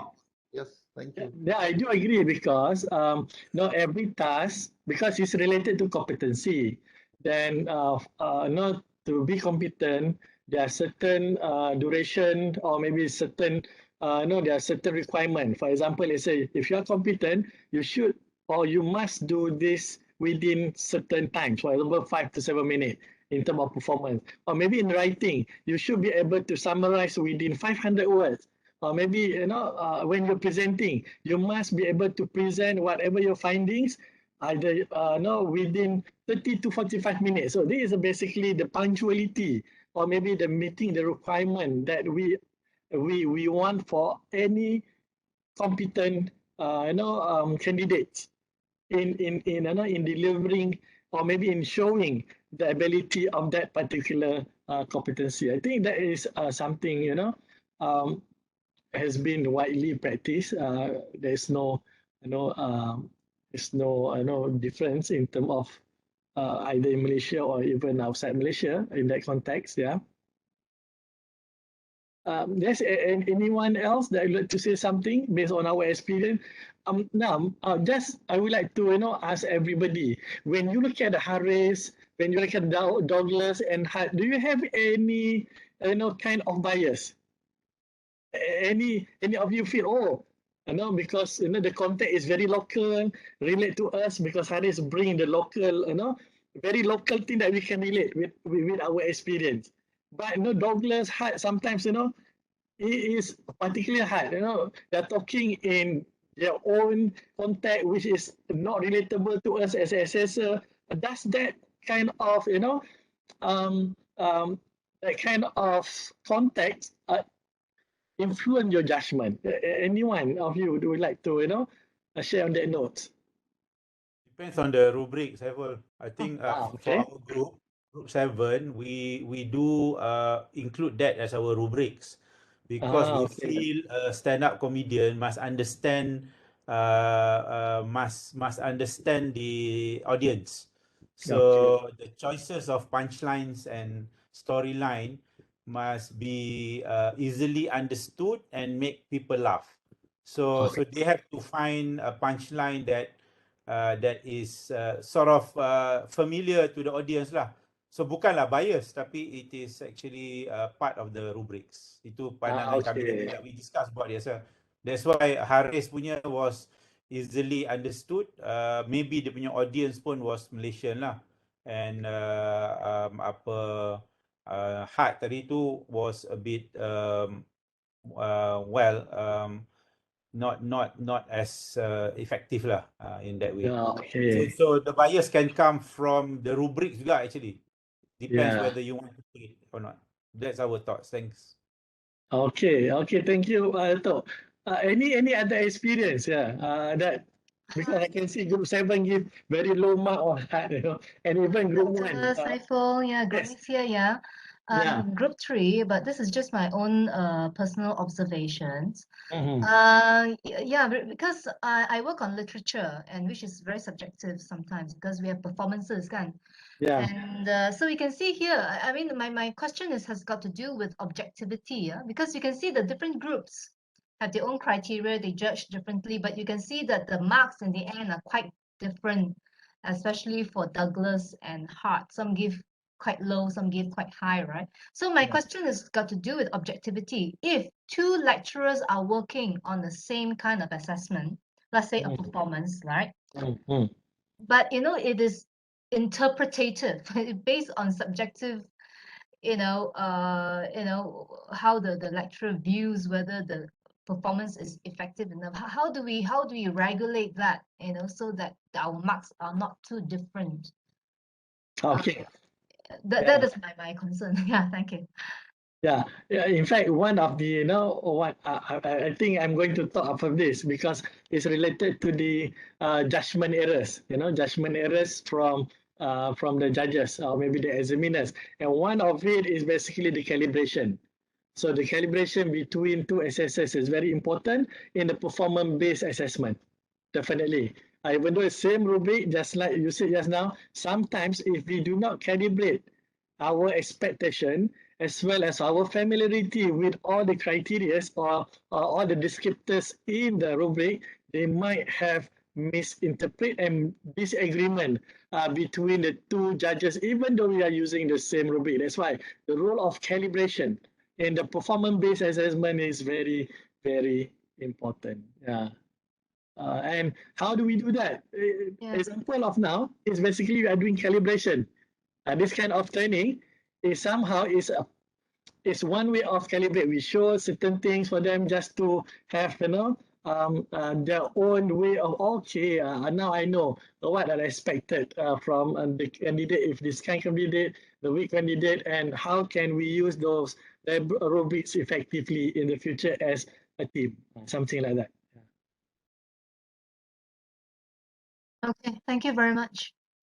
But definitely calibration takes time.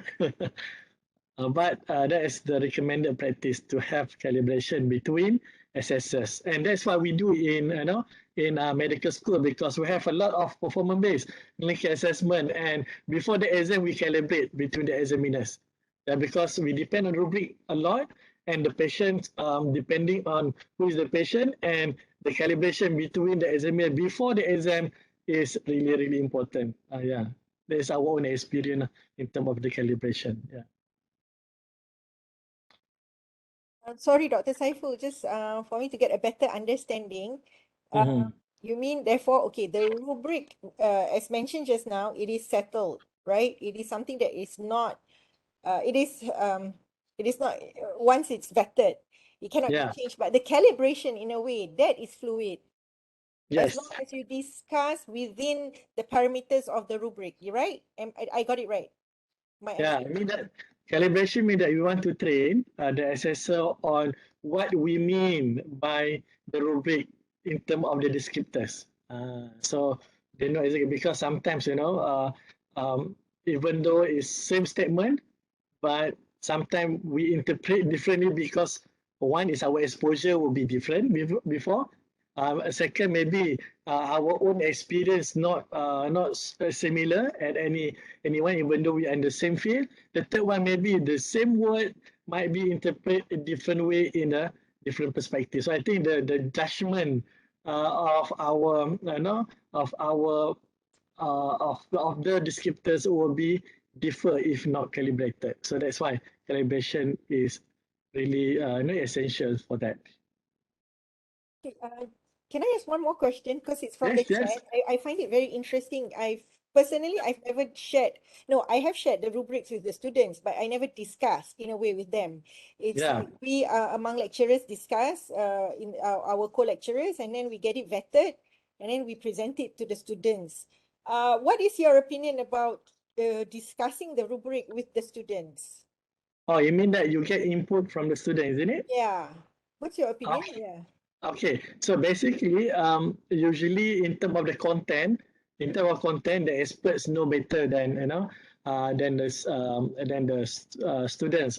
But if you are looking at how they interpret in terms of face validity, I mean that the response process, how the student will be able to understand exactly what it means by the descriptors. I think that's the meaning part. That should be okay, no problem. Just to make it clearer. So that when you put in the descriptor, the student, when they have the rubric and they read the descriptors, they also can understand what are expected from them in terms of the clarity and comprehension of the task. Okay, thank you. Yeah, but the content definitely go to the expert, because students are not the content expert. Yeah, correct. Yeah, but if you're looking at how to improve the understanding on the descriptors so that the student, even the weak student, can understand properly, then I think feedback from the student is very useful in that sense. But how about the thoughts that rubrics, in a way, is like, in a way, can be looked at as if spoon feeding, right? We are not giving the answer, isn't it? We are giving them what are the competency they need to achieve. Okay. I think that's two different. Spoon feeding, usually when you give everything to them without any guidance in terms of competency, and we are not providing them with the answer. We are providing our expectation, what they should achieve at the end of the day. Okay. Two different things. I think it shouldn't be any issues, because we are not giving them any template of answer. Okay. What is the ideal number of criteria should be measured? Okay, usually from the principles, in terms of to reduce judgment errors, is to make rating as easy as possible. That is we call it common sense, isn't it? And if you're looking at the ability of our cognitive as an assessor to capture certain tasks is within 3 to 5 information. 3 to 5 informations. The lesser, the better, because you can focus more within the limited time. Okay, in the context that why before we start, I would like to see the numbers of criteria, isn't it? Because I would expect within 3 to 5, 3 to 5 criteria, because that the number will be easily accommodated by our normal cognitive ability. So something like that. So 3 to 5 things that to be assessed at 1 is, I think, reasonable, but more than that, I think it is not really recommended, because it gives him more times, it introduce more load to the assessor to think, to assess, to observe within the limited time. I think let's not too much criteria in one setting. Yeah, 3 to 5 is something acceptable, but limited to 3 to 4 will be wonderful. Yeah. Should be even, normally 4, or odd. Okay, in terms of Likert scale, basically, okay, so in terms of Likert scale, there are purpose for even and odd. Even means that you have no rule for the neutrals. You want definite answer, yes or no, that is even, odd, basically you are giving average in between. So if you like to introduce something that is no average, it means that it is something like no comment, or maybe something that you are not very sure, you put in the middle, yes. But if you want to ensure that the decision made as definite or as it is, you are not introducing the odds, because odd giving you allowing you to put in the middle, decision. So for me, I think I like more on even, because we want definite. We want to be definite. That's why we put even. Is it very poor, good, very good? There is no in the middle. Okay, but there are certain people who like, very poor, average, good, very good. So they like to have this kind of average. So, but depend on your, the nature of your program and syllabus. Anyway, both are acceptable. Yeah. For many courses, yes. As you know, one rubric can be used for many courses as long as they are assessing the same competency. For example, communication skill. Yes, there is something that, very common, and communication skill across the, across the field, there are certain very generic communication skill, but there will be a specific. Maybe the specific part, the specific descriptors communication for that particular context, maybe you need to put differently, but the common or the generic communication skill rubric may be, something that's shared with everyone, that can be used for any courses that have the similar generic communication skill criteria. Yeah, definitely, if the competency is similar. Is the difference in score between the group due to missing criteria of each group has a different CLO maybe? Ini tak faham sikit lah. What do you mean by this one? Is the difference in score between the groups due to missing criteria, or each group has different CLO maybe? Yeah, I think definitely if you have a different CLO, definitely you have a different criteria. But if you are having the same CLO, usually the criteria should be more or less similar. Yeah.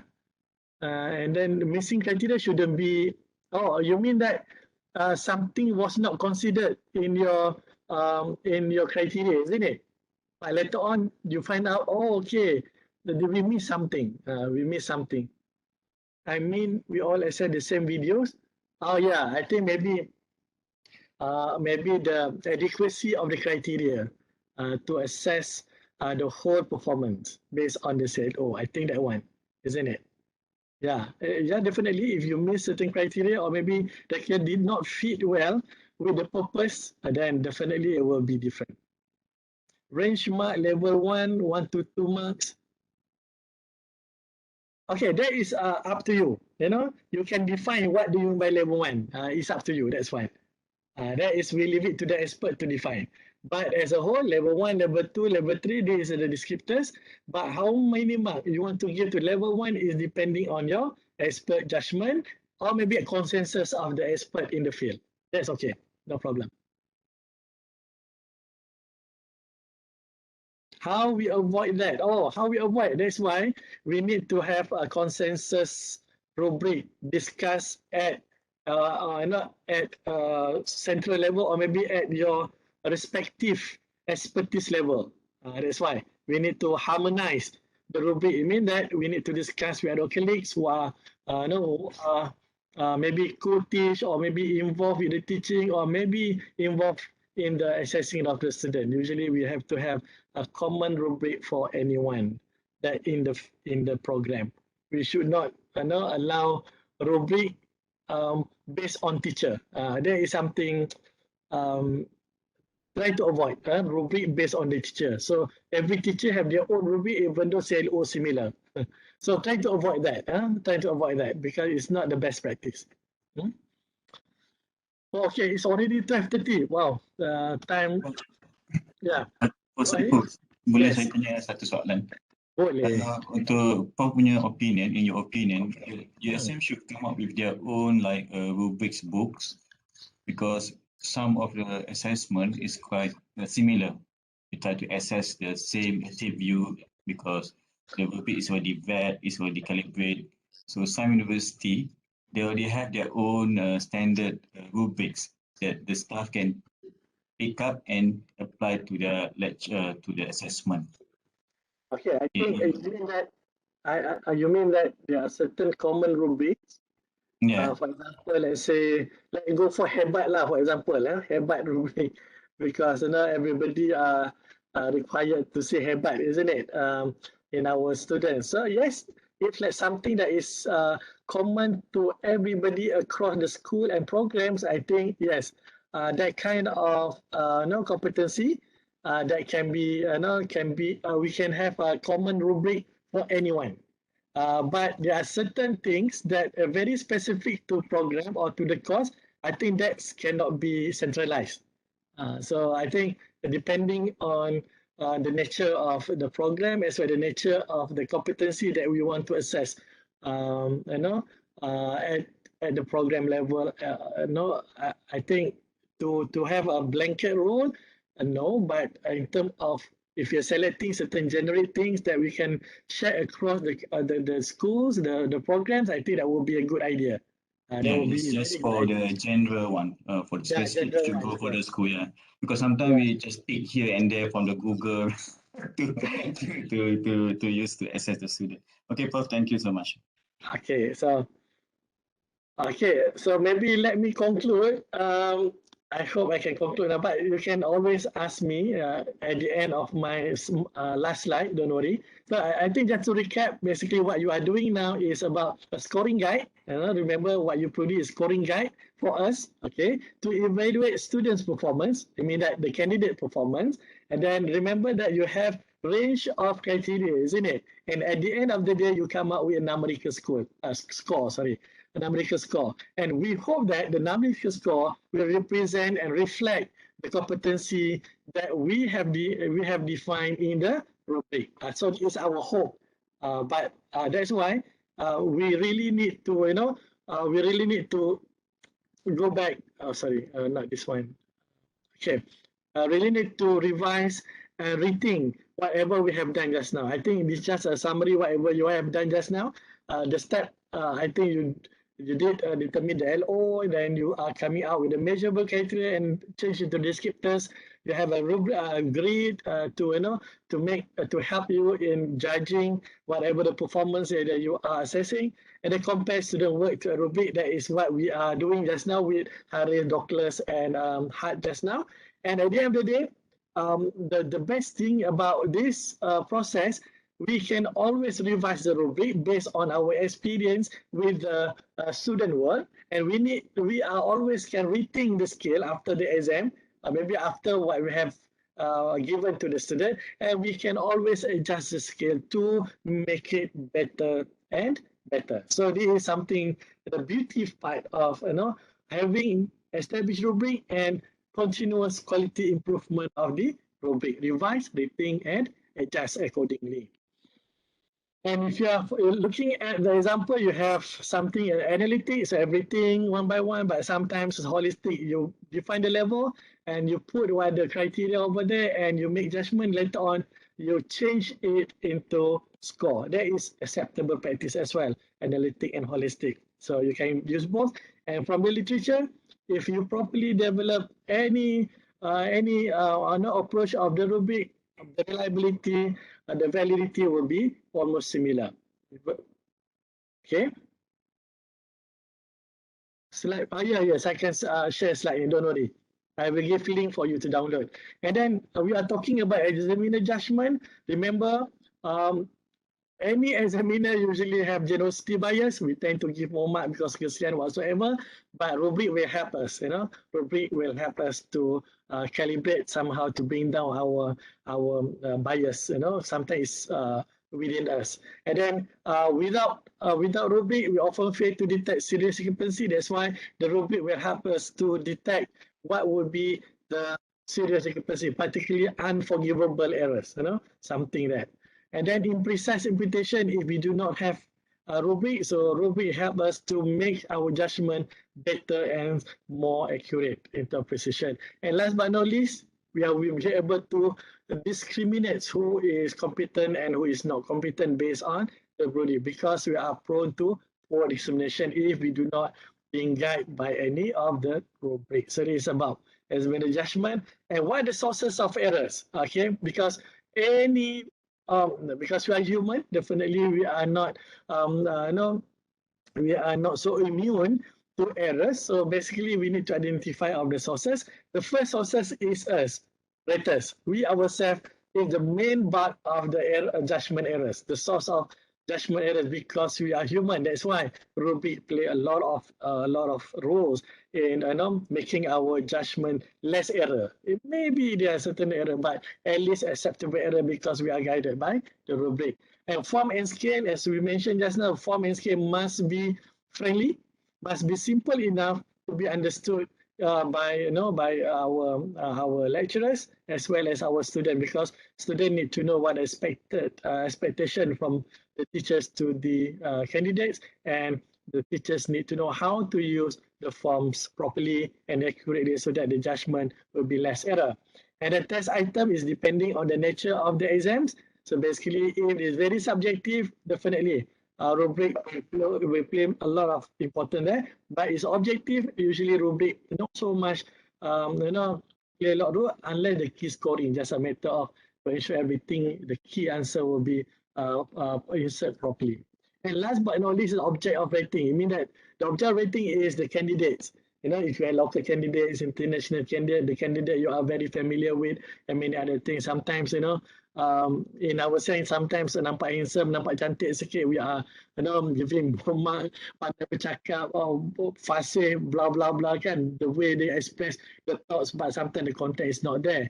So the rubric help us to, to ensure that we are on the right track to judge what it should be judged. Otherwise, we are dalam assessment, we have construct irrelevant variance. It means that we are judging something is not relevant, but it considered into our mark. So I think we're trying to reduce that part by reducing the CIV, the construct irrelevant variance that will influence us and make judgment errors even worse. So having a good rubric is super important to reduce all these sources of judgment areas, or not reduce, but at least minimize and optimize our judgment at the same time. And ways to improve the judgment, I think it is something that relevant to your question as well. One, we need to have a standardized and harmonized team form in any generic competency. I think this is very good because we have to have a common expectation on the same thing, that common to everyone. And then make the rating task as easy as possible. As I mentioned just now, don't put so much criteria, don't put so lengthy descriptors and many other things. Make it simple yet, straight to the point, and know what exactly to look at when we see any performance of the students. So I think it is very important. Maximizing intellectual reliability, how? Usually provide adequate training to raters, and then do not depend on one instrument. We have to have multiple methods just for the triangulation of the assessment so that we can see the students more holistic in different perspectives, not only the same tool forever and ever. Okay, established expectation is where the rubric comes to the picture, because a proper rubric will provide some kind of clear expectation to the assessor when they are assessing the candidate. And last but not least, it is super important, writer is the expert. Just now, we are not the expert in comedy. That's why we are feeling so confused and not so sure. But we put someone who are in the field, they know exactly what should be the criteria, what should be the, and what and how we can see, the way, the behaviors of our candidates in performing certain tasks that we requested them. So basically, these ways to improve based on this evidence. And before I conclude, yes, we have a few more minutes. Let me check your question, if there are any. Let me check. When to share the rubric to select, is it necessary to include the skills or it can be the item and parameters only? I think you can share the whole rubric because we do not provide them the answer. We only provide them the expected competency that they must show to get to that level. So I think, to me, as long as we do not provide the answer, we just provide what are the competency they need to achieve. I think nothing wrong with that, isn't it? It's outcome-based education anyway. Okay. So that everything had to describe. Saiful, just a point, because I think there are a lot of questions about sharing. I think if you are concerned about your attributes, though, you can use the terms that are in the outcome ataupun the terms that are according to the syllabus. So then you are not disclosing too much lah. Sebab kadang-kadang bila you letak your attribute tu terlalu detail, then the student might know the detail of the question. So I think that's itu maksud I rasa lah kan, because there are a lot of question on that. Be as generic as possible, but something that they already know is already part of their syllabus, so you can share those, I think. Thank you. Just to add to the discussion. Yes. But basically, as long as do not give the answer, that's okay. Because our aim is not to give the answer, We want just to make them clear what we expect them at the end of whatever task we give. So that's all. Giving answer is not is not helping them. Basically, providing clear expectation on what we expect from them is the one who will help them to learn better.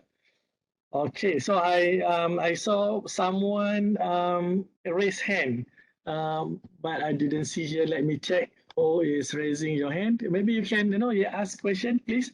Go ahead. Assalamualaikum. Salamullah. Yeah, I agree dengan Prof. Farhan, but at the end of the day kita kena fikir our syllabus learning outcome dah spell out detailedly for the student what there is expected. And our assessment, whatever mode of assessment, tak boleh lari daripada learning outcome.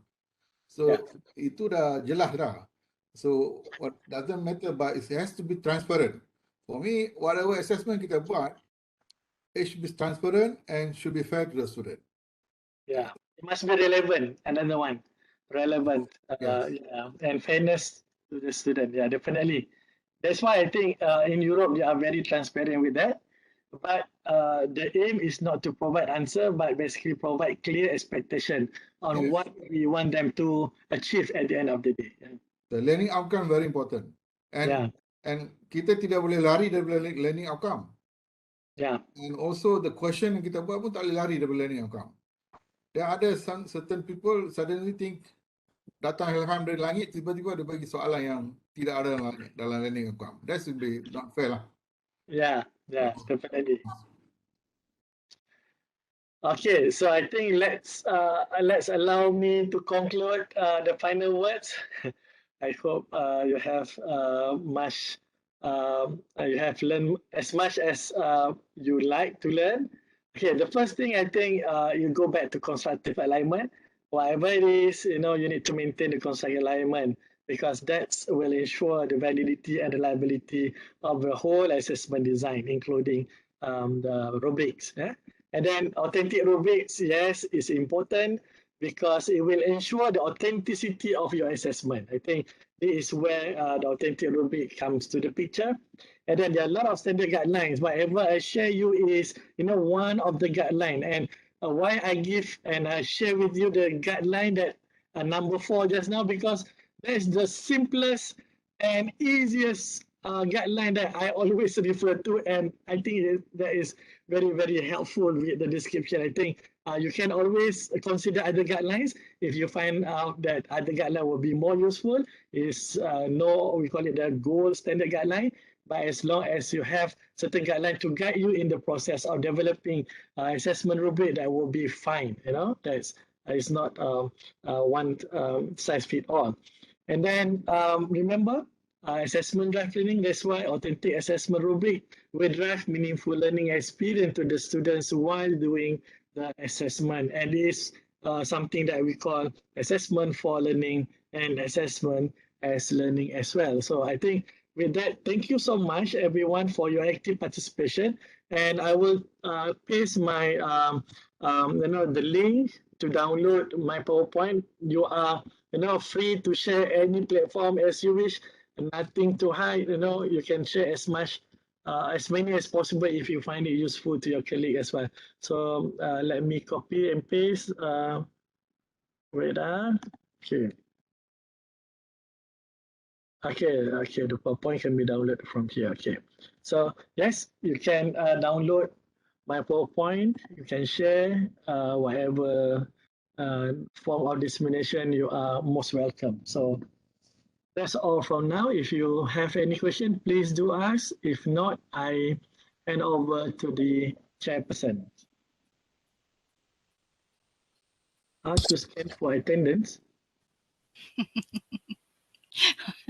Itu soalan saya ke pengandu? Mum dah lama tak masuk program CDAE ni, Mum. Okay, tak apa. We have come to the end of our session. No, Sorry. because I'm so sorry because I think apa ni, because when I saw that we have to download passport apa ni USM kan, lepas tu kena scan QR code dekat situ. So just link. okay, thank you. Link ni. Tapi sebenarnya nak tanya dia either scan ataupun complete e-survey kan? Yeah, kan? I've done the e-survey, so I'm like wondering whether either one sahaja. Oh, okay, alright, thank you then, thank you. Okay, thank you. Dr. Mumtaz, saya pun confused macam you. Alright, thanks. Saya lagi confused dapat soalan tu. Baik, thank you very much. Terima kasih banyak Dr. Saiful for conducting the webinar workshop. I think there will be another webinar kan by you on assessment blueprinting. So participants, look out for the announcement. So a big thank you to all of you. We hope that you have enjoyed participating in the work group. So don't forget to record your attendance as usual. Thank you. You can find the link in the chat box. Ada apa lah ya? Ada soalan lagi ke? Tak ada kot. Okay, we have another webinar this afternoon. If you're free, please, I'm inviting all of you to join us. Metaverse in post-pandemic education. So we hope to see you in future webinars too. Thank you very much for attending. Thank you very much. Thank you, Dr. Saiful. And thank you all. Assalamualaikum. Waalaikumsalam warahmatullahi wabarakatuh. Assalam.